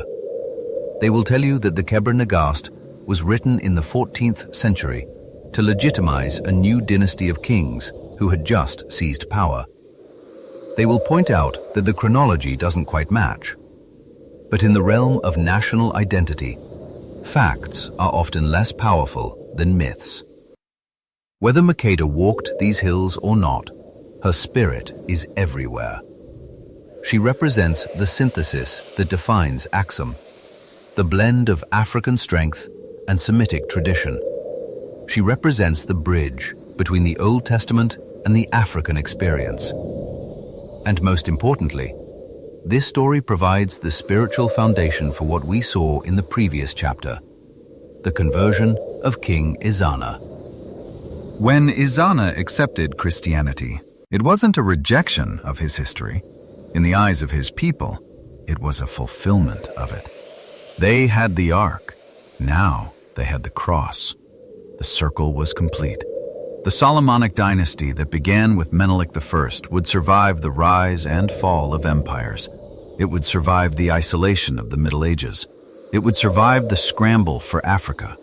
It would last, incredibly, until the year 1974 with the fall of Emperor Haile Selassie. It was the longest surviving dynasty in human history. And it all started with a riddle, a jar of water, and a clever king. But let us return to the ark. If the legend is true, then the most dangerous, most powerful object in the Bible is currently sitting in a small stone chapel in AKSUM. What happened to it after Menelik brought it home?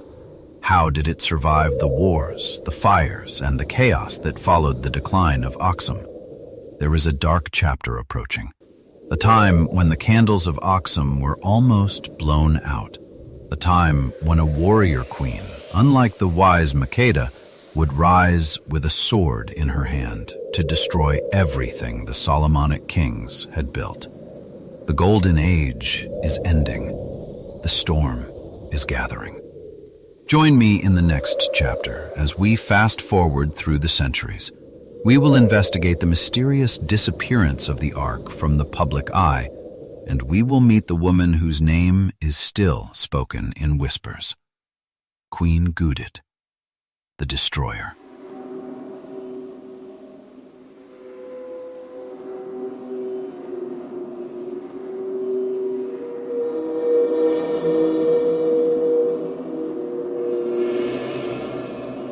Chapter 6. The Queen of the South. We have traced the rise of AKSUM from the misty highlands to the bustling ports. We have watched kings carve their names into stone and stamp their faith onto gold. But history is more than just dates, battles, and monuments. The true soul of a nation is found in the stories it tells itself about where it came from. To understand the heart of Ethiopia, we must now step away from the archaeological dig sites. We must step away from the cold logic of carbon dating. We must open the pages of a book. It is an ancient manuscript, written on vellum, made from goatskin, bound in heavy leather and wood. It is called the Kebra Nagast, the Glory of Kings. Written down in the 14th century, but carrying oral traditions that stretch back millennia, this book is not just literature. For the Ethiopian people, it is a testament. It is the proof of their divine heritage. It explains why, for 3,000 years, the emperors of Ethiopia claimed to be the descendants of a union so powerful that it shifted the favor of God from one continent to another. Let us travel back in time, not to the 4th century of King Ezana, but much further, back to the 10th century before Christ, a time of myth, a time of prophets. In the southern reaches of the Red Sea, spanning across modern-day Ethiopia and Yemen, there lay a kingdom of immense wealth. The Bible calls it Sheba. The Ethiopians call it Saba. Ruling over this land was not a king, but a queen. Her name was Makeda. The legends describe her not merely as a beauty, though she was radiant. They describe her as a woman of terrifying intellect. She was a philosopher queen. She governed a land where gold was dug from the earth like carrots, and where the air was thick with the smell of myrrh. She commanded fleets of merchants who traveled to the ends of the known world. One day, the head of her merchant fleet, a man named Tamrin, returned from a long journey to the north. He had been to a small but rising kingdom called Israel. He had delivered wood, gold, and sapphires for the construction of a great temple in Jerusalem. Tamrin did not speak to the queen about the architecture. He spoke of the man who ordered it. He told Queen Makeda about King Solomon. He spoke of a king who knew the language of birds and beasts, a king whose wisdom was deeper than the sea, a king who dispensed justice with such clarity that even the spirits obeyed him. Makeda listened, and in her heart a fire was lit. It was not a fire of lust, but of curiosity. She was a woman who valued wisdom above rubies. To hear of a mind that might equal or surpass her own was a challenge she could not resist. She stood before her court and made a declaration that echoes through the Kebra Nagast. I desire wisdom, and my heart seeks to find understanding. I am smitten with the love of wisdom, for wisdom is far better than treasure of gold and silver. And so, the journey began. Imagine the spectacle. A caravan unlike any the world had ever seen. 797 camels, countless mules and donkeys. They were laden with the treasures of Africa, gold dust, ivory, spices that grew nowhere else, and stones that glowed in the dark. The journey from the Ethiopian highlands to Jerusalem is arduous. It covers thousands of kilometers of blistering desert, rocky mountains, and bandit-infested trails. For months, the Queen's procession moved like a golden snake across the sands. When she finally arrived at the gates of Jerusalem, the city stopped. The people of Israel had seen wealth before, but they had never seen the raw, exotic splendor of the South. King Solomon, sitting on his throne of ivory and gold, watched her approach. He was used to kings bowing before him, asking for favors or military alliances. But Makeda did not bow. She stood tall. She came as an equal. The meeting between Solomon and Sheba is one of the great encounters of history. It was a meeting of minds. The Bible tells us she tested him with hard questions. These were riddles of existence, paradoxes of nature, questions about the divine. And Solomon answered them all. There was nothing hidden from him. Makeda was stunned. "The report I heard in my own country is true," she said, "but I did not believe it until I came and saw with my own eyes.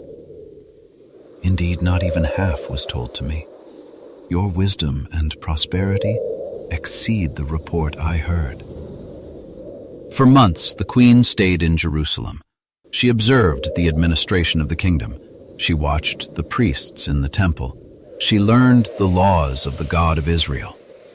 But Solomon, the wise, was also a man, and he was captivated by this queen from the south. He desired her. But Makeda was a virgin queen, dedicated to her rule. She had no intention of marriage. So the wise king devised a plan, a trap set with the bait of logic. On the eve of her departure, Solomon invited Makeda to a magnificent farewell banquet. The food was exquisite, rich, and heavily seasoned with spices, pepper, garlic, and salt. The wine flowed freely. As the night ended, Solomon invited her to sleep in his palace, in a bed set apart from his, promising her honor and safety. Makeda, wary of his reputation, agreed on one condition. She looked the king in the eye and said, "Swear to me that you will not take me by force." Solomon smiled and replied, "I swear it. But you must also swear to me that you will not take anything that is mine by force from within this palace." Makeda laughed. She was a queen who owned mountains of gold. What could she possibly want to steal from him? A silver cup? A tapestry? She agreed to the condition, thinking it trivial.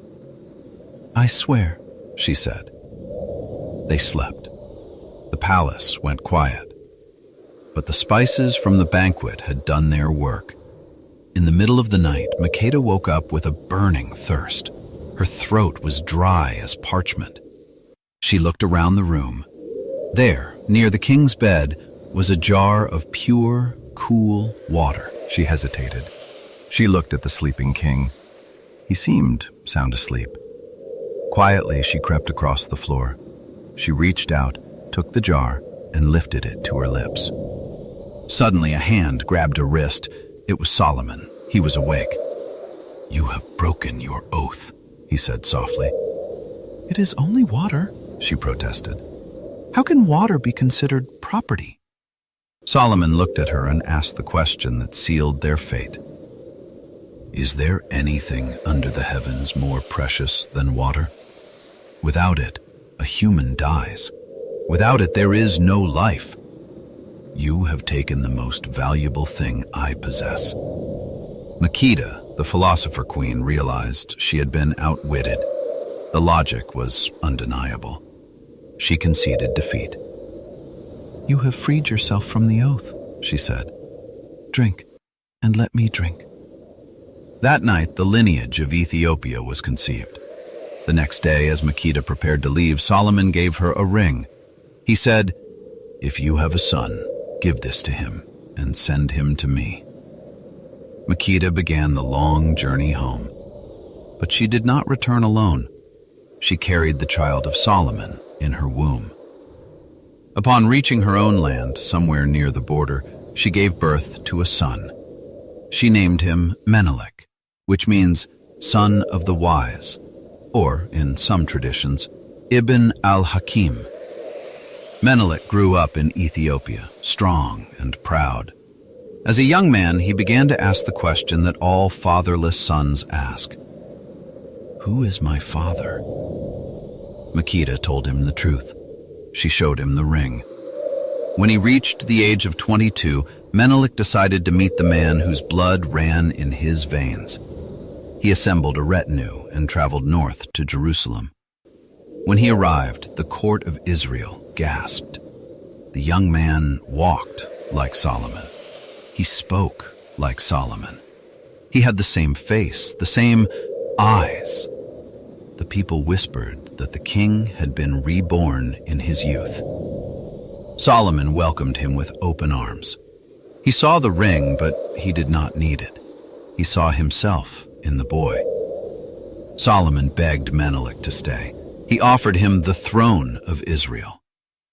"Why go back to the harsh mountains of the south?" Solomon asked. "Stay here and rule over the chosen people." But Menelik was his mother's son. He was Ethiopian. He missed the cool winds of the highlands. He missed the green valleys. He refused the throne of Israel. Solomon, heavy-hearted but proud, accepted his decision. But he made a decree. If Menelik would not stay, then the eldest sons of all the nobles of Israel must go with him to Ethiopia. They would be his counselors, his priests, his army. They would build a second Jerusalem in the south. Among these young nobles was Azariah, the son of the high priest of the temple.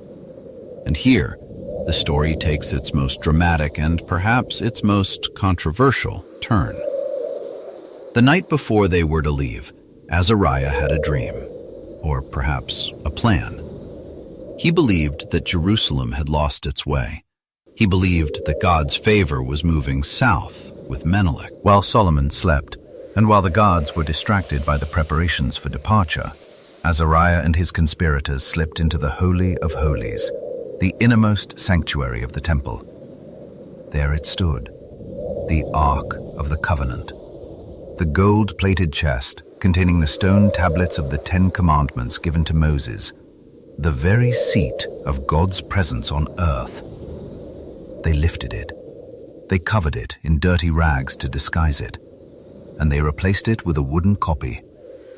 They carried the ark out of the temple, out of the city, and joined Menelik's caravan. Menelik, according to the Kebra Nagast, did not know of the theft at first.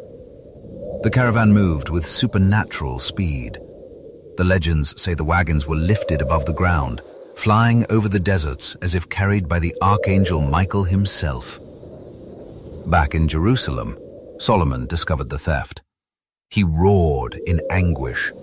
He sent his swiftest horsemen to pursue them, but it was too late.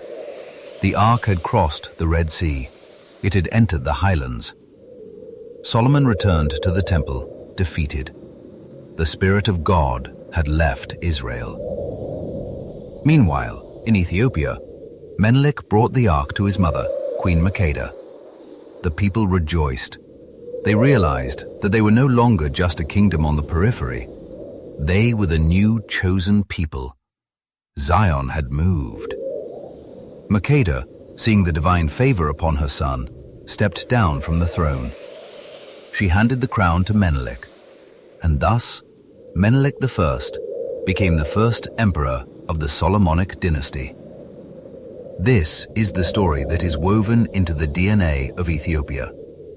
It is a story that explains why, for 3,000 years, the emperors of Ethiopia used the title Conquering Lion of the Tribe of Judah.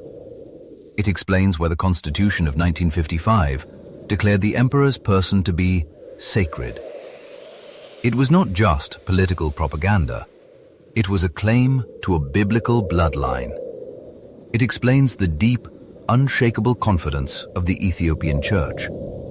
When you talk to a priest in AKSUM today, he does not believe the ark is there.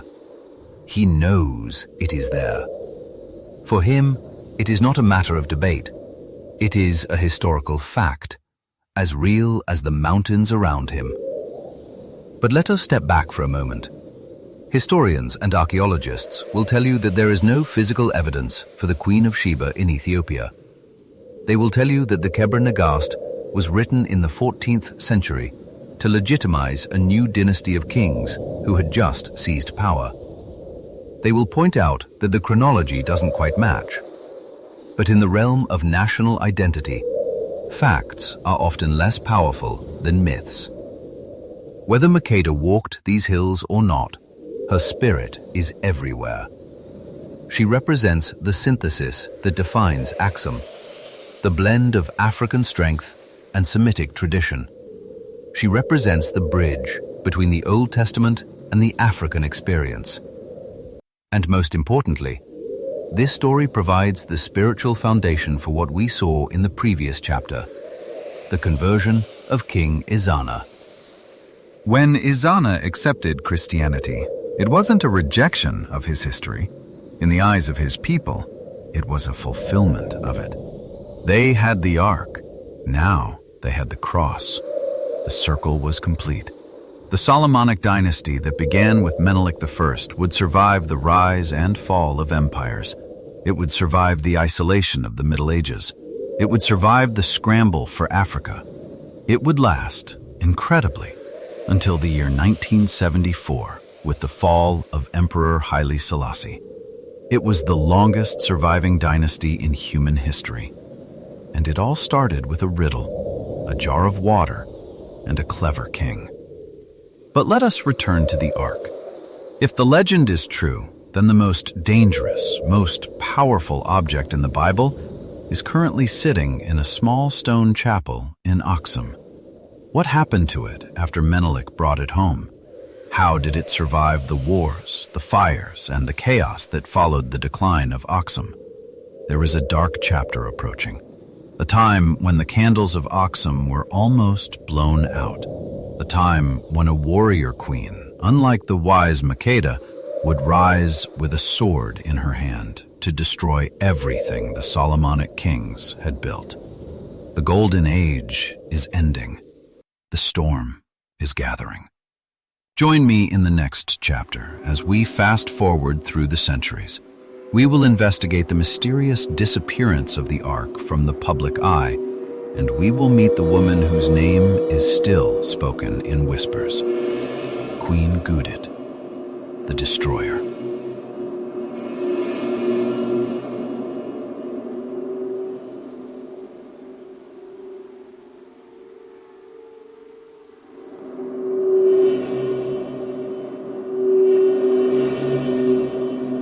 Chapter 8. The Jerusalem of Rock. The smoke from Queen Gudit's fires eventually cleared. The dust settled on the broken stele of AKSUM. The Dark Ages passed, as all seasons do. But when the sun rose again over the Ethiopian highlands in the 12th century, the center of gravity had shifted. The Solomonic line was in hiding. Power had been seized by a new dynasty, the Zagwe. They were cousins of the ancient AKSUMites, the Agor people from the south. But in the eyes of the traditionalists, they were usurpers. They did not carry the blood of Menelik and Sheba. They did not have the ancient right to rule. So, how does a usurper king prove to his people that he is chosen by God? He does not build a palace.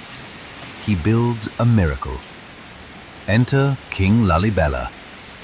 His name itself is a legend. It means the bees recognize his sovereignty. Tradition tells us that when he was born, a swarm of bees surrounded his crib, not to sting him, but to protect him, a sign that he was destined for greatness. But Lalibela's reign coincided with a crisis in the wider Christian world. In the year 1187, far away in the Holy Land, the Muslim general Saladin conquered Jerusalem. The holy city was lost. the road to the sepulchre of Christ became dangerous. For the pious Christians of Ethiopia, the lifelong dream of pilgrimage became a death sentence. Lalibela saw this not as a tragedy, but as a divine command. He is said to have fallen into a deep coma, a near-death experience, where his soul was lifted to the seventh heaven. There, God showed him a vision of a new Jerusalem. He was given the blueprints for a city of churches that would rival the one in Palestine. God's instruction was specific. Do not build them up from stone and mortar. Carve them out of the living rock. And so, in the remote mountains of Lasta, at a place originally called Roha, the king began the most ambitious architectural project in the history of Africa. We must pause to appreciate the sheer madness of this engineering. AKSUM was about construction. You quarry a stone, you move it, you stack it. If you make a mistake, you throw the stone away and get another one. Lalibela is about subtraction. Imagine a solid mountain of red volcanic tuff. To build a church, you do not add anything, you take away. You must visualize the entire building, the columns, the windows, the stairs, the altar, inside the rock before you even start. You dig a deep trench around a massive block of stone, isolating it from the mountain. Then you begin to chisel. You carve the roof first. Then you work your way down, carving the windows, then the doors. And then comes the hardest part. You have to hollow it out. You have to enter the stone through the doors you just carved and remove the inside, leaving behind pillars and arches that support the weight of the roof. One mistake, one crack, one slip of the chisel, and the entire monument is ruined forever. There is no eraser. There is no undo button. This requires a level of planning and geological understanding that baffles modern engineers. Yet King Lalibela ordered not one, but 11 of these monolithic churches. Legend says the work was completed in just 23 years. The locals will tell you that the men worked during the day, and at night, while the exhausted masons slept, the angels came down from heaven and continued the work, carving the stone twice as fast as any human could. Let us walk through this new Jerusalem. The king did not just build churches, he terraformed the landscape. He carved a trench through the town and called it the River Jordan. He named a hill the Mount of Olives. He created a symbolic map of the Holy Land so that his people could walk in the footsteps of Jesus without ever leaving Ethiopia. The churches are divided into two groups. The northern group represents the earthly Jerusalem. The eastern group represents the heavenly Jerusalem. Separating them is a dark tunnel representing hell. Walk with me into Bete Medhane Alem, the house of the Savior of the world. It is the largest rock-hewn church in the world. It looks like a massive Greek temple surrounded by 34 external columns. But remember, these columns were not erected. They were liberated from the mountain. Inside, the space is cavernous. Your footsteps echo against the stone floor. It is cool and dim. The air smells of beeswax candles and old carpets. But look at the details. Look at the friezes above the windows. What do you see? You see the monkey heads, the protruding square beams. You see the false windows. These are the same architectural features we saw on the stele of AKSUM in chapter 4. This is crucial. The Zagwe dynasty was trying to say, we are the inheritors of AKSUM. We are not a break from the past. We are the evolution of it. They took the pagan architectural style of the giant stelae and transferred it into the Christian churches. They turned the ghost palaces of the dead kings into the living houses of God. But the masterpiece of Lalibela stands apart from the rest. To find it, you must walk away from the main clusters. You follow a path through the olive trees until the ground suddenly opens up beneath your feet. You are looking down at Bete Georgis, the Church of St. George. It is the most iconic image of Ethiopia, a perfect Greek cross carved straight down into the earth. From above, it looks like a stamp pressed into the flesh of the mountain by the thumb of God. The roof is decorated with a triple cross symbol, interlocking like a knot of eternity.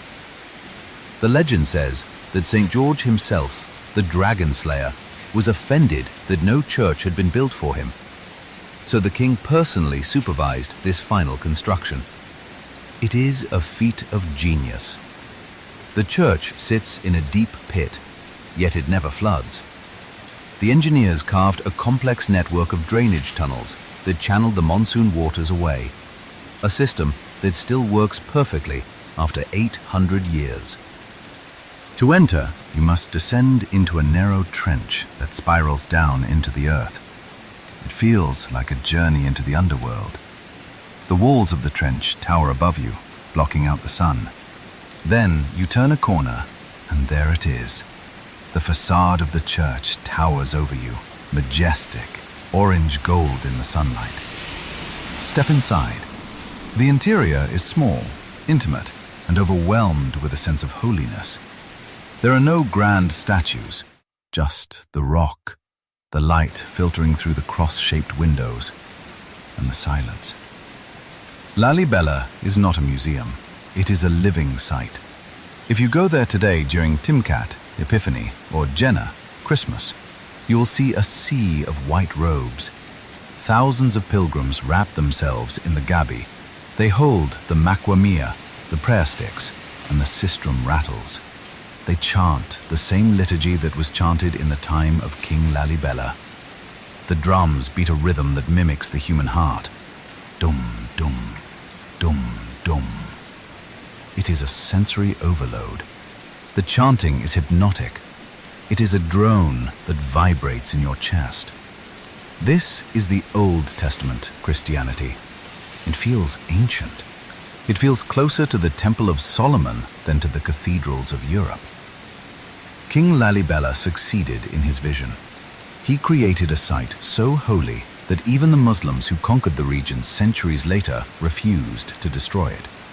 When the Portuguese explorer Francisco Alvarez saw it in the 1520s, he wrote, "I am weary of writing more about these buildings, because it seems to me that I shall not be believed if I write more."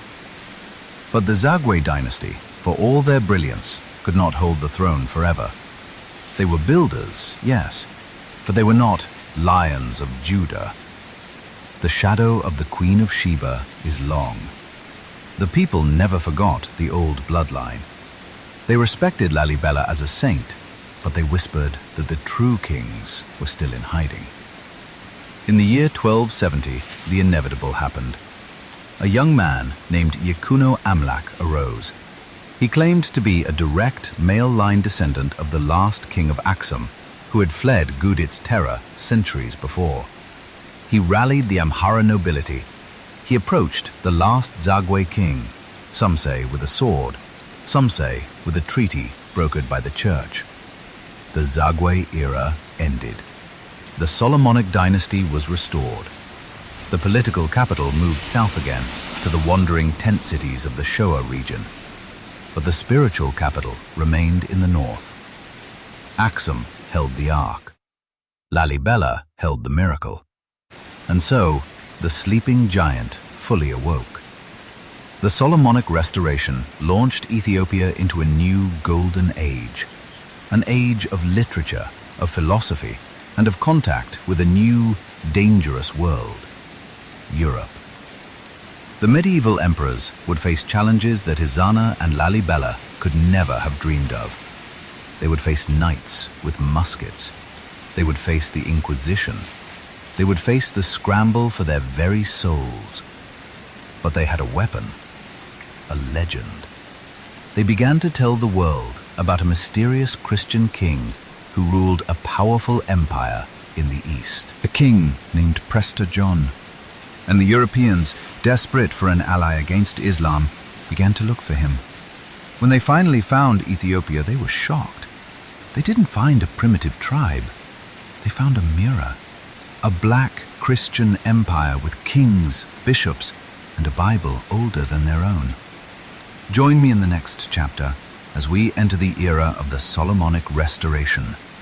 We will meet the emperor who wrote philosophy on the mountaintops, and we will witness the first clash and cooperation between the black lions of Ethiopia and the white wolves of Europe.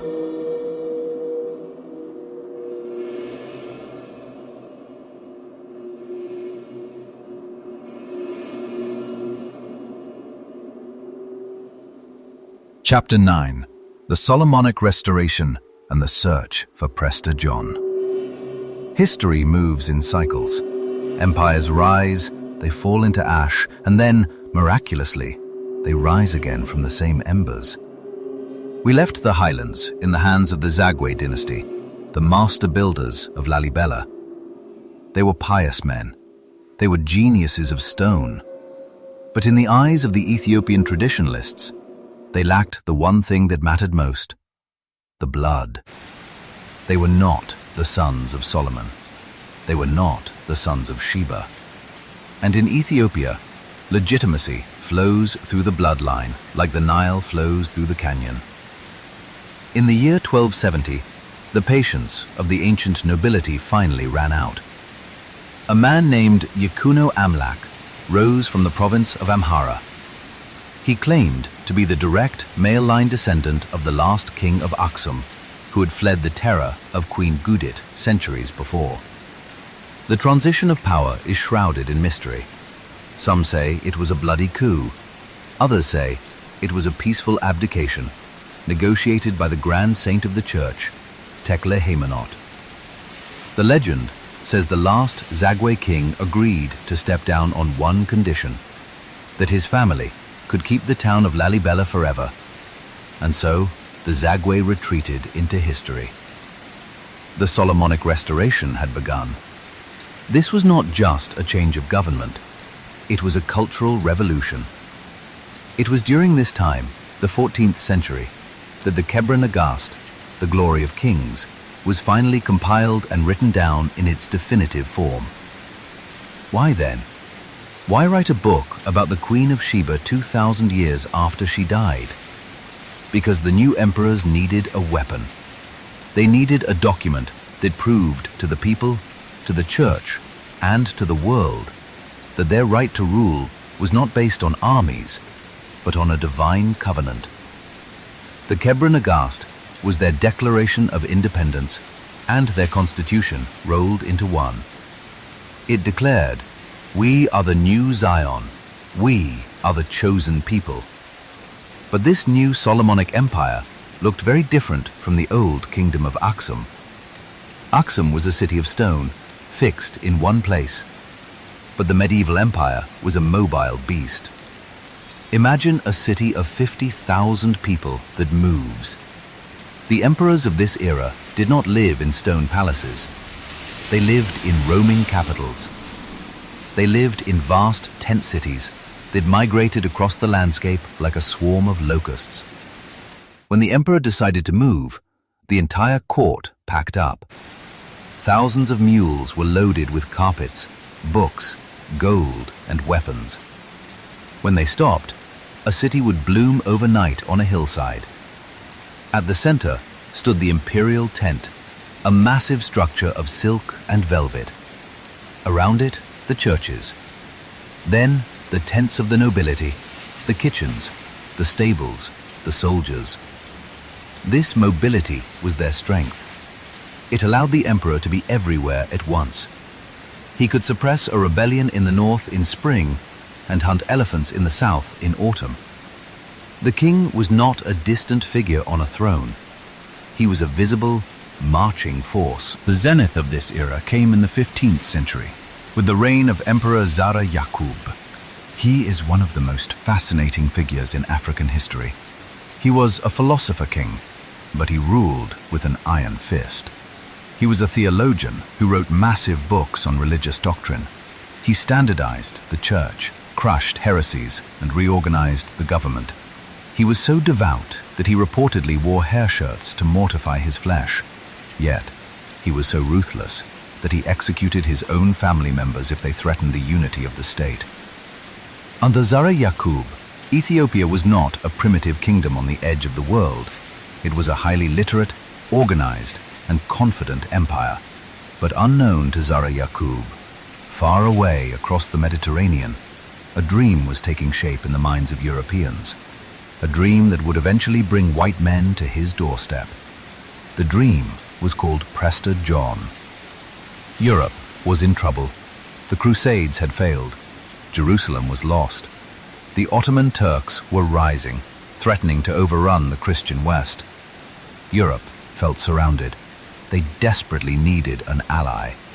And so, a myth was born. A rumor began to circulate in the courts of Venice, Lisbon, and Rome. They whispered of a mighty Christian king who ruled a vast empire somewhere in the Indies. They said he was a priest king, wealthy beyond imagination, with armies of millions. They called him Prester John. For centuries, Europeans looked for him in Asia. They thought he was in India, or perhaps Mongolia, but they found nothing. Then, slowly, the map shifted. Travelers began to bring back stories of a Christian mountain kingdom in Africa, a land of monks, crosses, and a king who claimed descent from Solomon. The realization hit Europe like a lightning bolt. Prester John wasn't in Asia, he was in Ethiopia. The race was on. The Portuguese, the masters of the sea, were determined to find him. They wanted to forge a grand alliance to crush Islam from both sides. In 1493, a Portuguese explorer named Pero da Covilhã finally reached the Ethiopian court. He was the first official ambassador, but he never returned. The emperor treated him well, gave him land and a wife, but forbade him to leave. He became a golden prisoner, a living encyclopedia for the Ethiopian court about the strange white men from the sea. But the real first contact came later, in 1520. A full Portuguese diplomatic mission arrived, led by Rodrigo de Lima. We have a detailed account of this meeting from the chaplain of the expedition, Father Francisco Alvarez. His writings paint a vivid picture of the clash of expectations. The Portuguese arrived arrogant. They thought they were coming to save a lost, primitive tribe of Christians. They expected gratitude. They expected a king who would bow to the Pope. What they found was Emperor Lebna Dengel. Lebna Dengel was young, proud, and utterly unimpressed. He received the Portuguese sitting behind a curtain of silk. He was surrounded by tame lions and hundreds of guards with gold-plated shields. When the Portuguese presented their gifts, some muskets, some clothes, a few musical instruments, the emperor laughed. He asked if this was the best the King of Portugal could do. "I have generals who dress better than this," he implied. The Portuguese were shocked. They realized that this was not a desperate tribe. This was an ancient empire that considered itself superior to Europe. After all, when Europeans were still painting themselves blue and living in mud huts, the ancestors of Lebna Dengel were minting gold coins and building skyscrapers. There is a famous moment in the Chronicles where the emperor asks the Portuguese ambassador, "How many kingdoms does your king rule?" The ambassador boasted of Portugal's power. Lebna Dengel smiled and said, "I rule 80 kingdoms, and I am the king of kings." But beneath the arrogance, there was curiosity. The Ethiopians were fascinated by the Portuguese technology, specifically their printing press and their matchlock muskets. And on the religious front, the friction began immediately. Yes, they were both Christians, but they were different. The Portuguese were Roman Catholic. They believed the Pope in Rome was the supreme head of the church. The Ethiopians were Orthodox Tewahedo. They answered to the Patriarch in Alexandria and ultimately to the emperor himself. The Portuguese priests tried to tell the Ethiopian monks that they were doing it wrong. "You shouldn't dance in church," they said. "You shouldn't circumcise your sons." The Ethiopian monks looked at them with disdain. "We have been Christians since the days of the apostles," they retorted. "Where were you when we were protecting the Ark of the Covenant?" It was a clash of two ancient prides. However, the diplomatic dance was about to be cut short by a brutal reality. While Lebna Dengel was mocking the Portuguese gifts, a storm was gathering in the east. In the lowlands, near the coast of modern-day Somalia and Djibouti, the Islamic Sultanate of Adal was rising. For centuries, the Christians of the highlands and the Muslims of the lowlands had engaged in minor skirmishes, raids for cattle, raids for slaves. It was a manageable conflict, but now the game had changed. The Adal Sultanate had found a powerful friend, the Ottoman Empire. The Ottomans supplied the Adal warriors with something the Ethiopians had never faced in large numbers before: firearms, cannons, muskets, and professional Janissary musketeers. Leading this new, modernized army was a charismatic and ruthless general. His name was Ahmad ibn Ibrahim al-Ghazi. The Ethiopians called him Ahmad Grang, Ahmad the Left-Handed. He declared a jihad against the Solomonic Empire. He did not want to just raid for cattle. He wanted to conquer. He wanted to turn the Christian highlands into a Muslim province. In 1529, the Battle of Shimbra Kure took place. Emperor Lebna Dengel marched out with his magnificent medieval army. He had tens of thousands of cavalry, armored knights, and fierce infantry armed with spears and swords. He outnumbered Ahmad Grang heavily. But history was about to turn a page. The Middle Ages were meeting the Gunpowder Age. As the Ethiopian cavalry charged, the Adal musketeers opened fire. The noise was deafening. The smoke blinded the horses. The bullets pierced the shields. Panic ensued. The great Solomonic army, which had never known defeat for centuries, collapsed. It was a slaughter. For the next 14 years, Ahmad Grang rampaged through Ethiopia. It was a destruction far worse than Queen Gudit's. He burned the churches of Lalibela, though he couldn't destroy the rock. He burned the ancient monasteries on Lake Tana. He burned the royal libraries. Thousands of ancient manuscripts, the intellectual heritage of Zara Yaqub's era, were turned to ash. The Golden Age ended in fire. Emperor Lebna Dengel, the man who had laughed at the Portuguese, became a fugitive. He was hunted like a wild animal in his own mountains, moving from cave to cave, watching his empire burn from the cliffs. In his desperation, he swallowed his pride. He wrote a letter. He did not write to the patriarch in Egypt. He wrote to the King of Portugal. "Send help," he pleaded. "Send your soldiers. Send your guns. For the sake of Christ, save us." The myth of Prester John had come full circle. Europe had spent centuries looking for a savior in Ethiopia. But in the end, it was Ethiopia that needed saving by Europe. The Portuguese received the letter, and to their credit, they answered. A small fleet was dispatched. A band of 400 elite Portuguese musketeers, led by the son of the famous explorer Vasco da Gama, a young man named Cristóvão da Gama. They landed on the coast, outnumbered, far from home, marching into a land of high mountains to fight a war that wasn't theirs. The stage was set for the final showdown. The Ethiopian resistance, the Portuguese musketeers, the Ottoman cannons, and the armies of the left-handed general. Everything, the lineage of Solomon, the Ark of the Covenant, the survival of African Christianity, hung in the balance. Join me in the final chapter as we witness the last stand. We will see the sacrifice of a Da Gama, the fall of a conqueror, and the quiet resilience of a people who refused to die.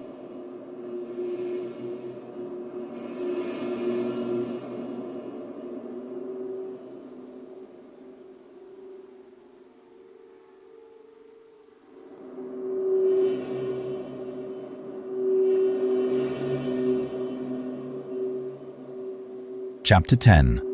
The Last Stand and the Eternal Giant. The year is 1541. The glorious Solomonic Empire is on its knees. The churches are burning. The royal family is hiding in caves, eating roots to survive. The left-handed general, Ahmad Gran, rules from the Red Sea to the mountains. He has declared that the era of the Christian kings is over. He has declared that Ethiopia is now a province of the Islamic world. But hope is a stubborn thing. It can arrive on the wind. It can arrive on a ship. On the coast of Massawa, a small fleet drops anchor. 400 men disembark. They wear heavy steel breastplates that gleam in the African sun. They carry matchlock muskets, heavy, clumsy weapons that smell of sulfur. They are the Portuguese. Leading them is Cristóvão da Gama, the son of the legendary Vasco da Gama. He is young, barely 25 years old, full of the romantic fire of the Crusades. He has come to find Prester John. Instead, he finds a ruin. He is met not by a powerful emperor, but by the desperate remnants of the Ethiopian nobility. The old emperor, Lebna Dengel, has died of exhaustion and a broken heart. His son, Galodivos, has taken the crown. But Galodivos is young, inexperienced, and commands an army of ghosts. The meeting between Da Gama and the young emperor is a moment of profound emotion. Two young men from two different worlds, united by a single desperate cause: survival. Da Gama looks at the devastation. He sees the ashes of the churches. He draws his sword and makes a vow.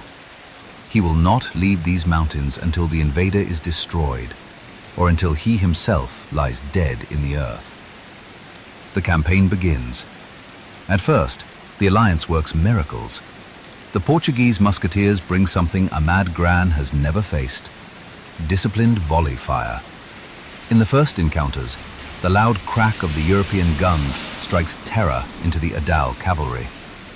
The Portuguese fight with the fury of men who have no way home. They win battle after battle. They capture strategic hills. They intercept supply convoys. For a brief moment, it seems the tide is turning. The white wolves and the black lions are hunting together. But Ahmad Gran is a brilliant tactician. He realizes that he cannot defeat the Portuguese with cavalry charges alone. He needs to match their technology. He sends a message to his allies, the Ottoman Turks. He asks for more cannons. He asks for more musketeers. The Ottomans sent him 900 elite janissaries, the finest shooters in the world. The trap is set. At the Battle of Wafla, in the rainy season of 1542, disaster strikes. The Portuguese, overconfident and outnumbered, are surrounded. The Ottoman muskets rain fire upon them. Cristóvão da Gama fights like a demon. His arm is broken by a bullet. He is captured. The end of Da Gama is the stuff of martyrdom legends.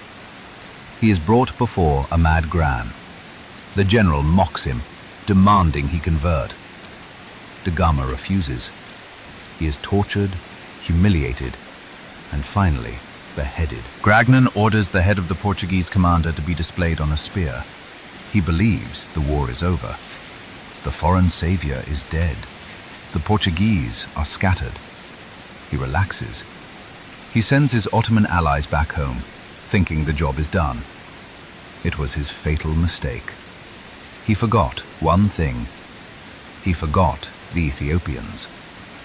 The death of Da Gama did not break the spirit of the resistance. It ignited it. The surviving Portuguese soldiers, about 140 men, refused to flee to the coast. They swore revenge for their captain. They marched to Emperor Galodivos. They said, "Lead us. We are your soldiers now."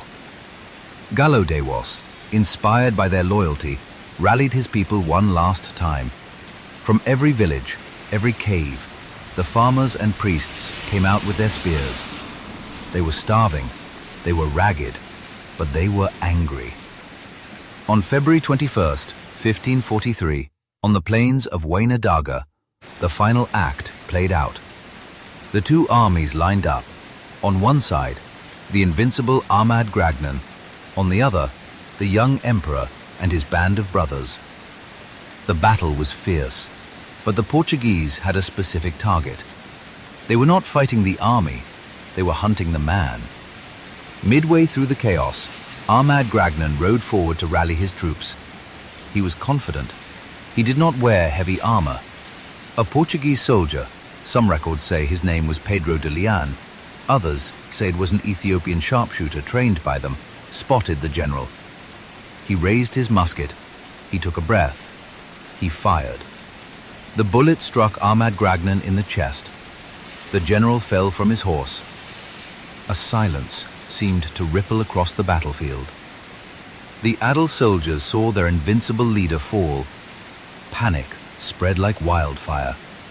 The army that had terrorized Ethiopia for 14 years dissolved in an instant. They turned and ran. The war was over. Gallo-Dewos stood on the battlefield, victorious. The Solomonic dynasty was saved. The Ark was safe.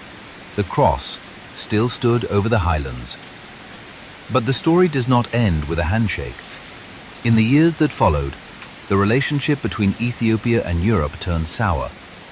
The Portuguese Jesuits, emboldened by their sacrifice, began to demand payment, not in gold, but in souls.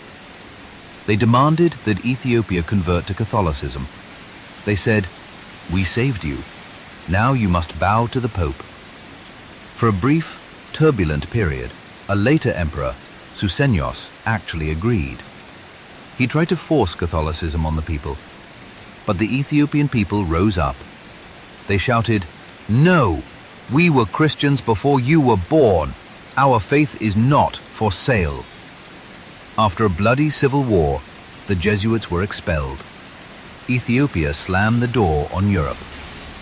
This is the most important lesson of the entire saga. Ethiopia used Europe to survive, but it refused to be conquered by Europe. While the rest of Africa was being carved up by colonial powers, while the Congo, Nigeria, and Kenya fell to the British, French, and Belgians, Ethiopia remained free.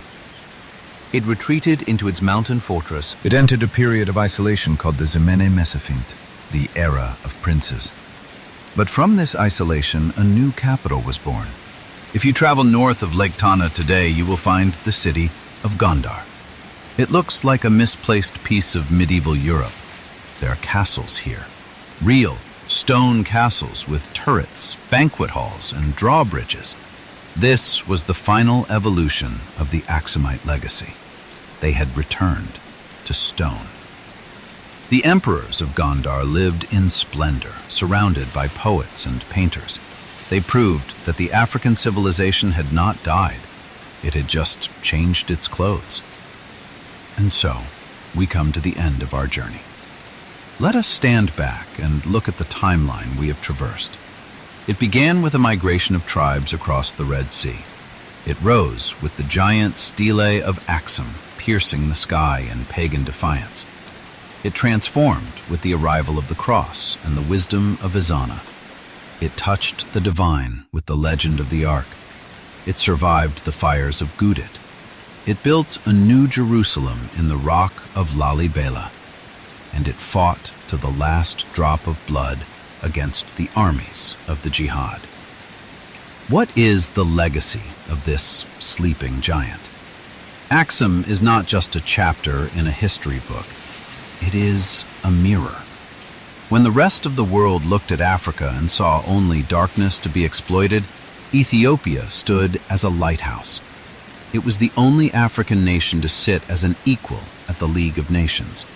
When Bob Marley sang of Iron Lion Zion, he was singing about this land. When the Pan-African colors of green, yellow, and red fly on flags across the continent, from Ghana to Senegal, they are copying the flag of Ethiopia. They are honoring the uncolonized one. Today, if you walk through the streets of modern AKSUM, the dust is still the same. The donkeys still carry sacks of grain. The wind still blows from the mountains. The great stele lies broken on the ground. But next to it, the obelisk that returned from Rome stands tall. And in the small chapel of St. Mary of Zion, a solitary monk stands guard. He will not let you enter. He will not speak to you. He is guarding the ark. Is it really there? Is it really the box that Moses built? Perhaps it does not matter. The true Ark of the Covenant is the Ethiopian spirit itself. It is the container that preserved an ancient identity against all odds. As the sun sets over the Simeon Mountains, casting the valleys into deep purple shadow, we can hear the echo of the past. We hear the chisel of the stonemason. We hear the chant of the priest. We hear the musket shot of the Portuguese. We hear the roar of the Lion of Judah. The giant is no longer sleeping. It is watching. It is remembering. And it is waiting for the next chapter to be written. Thank you for joining me on this long journey through the mists of time. I hope these stories have filled your mind with wonder and your heart with peace. This has been Slumbering Sagas. Close your eyes. Let the history fade into dreams. Good night.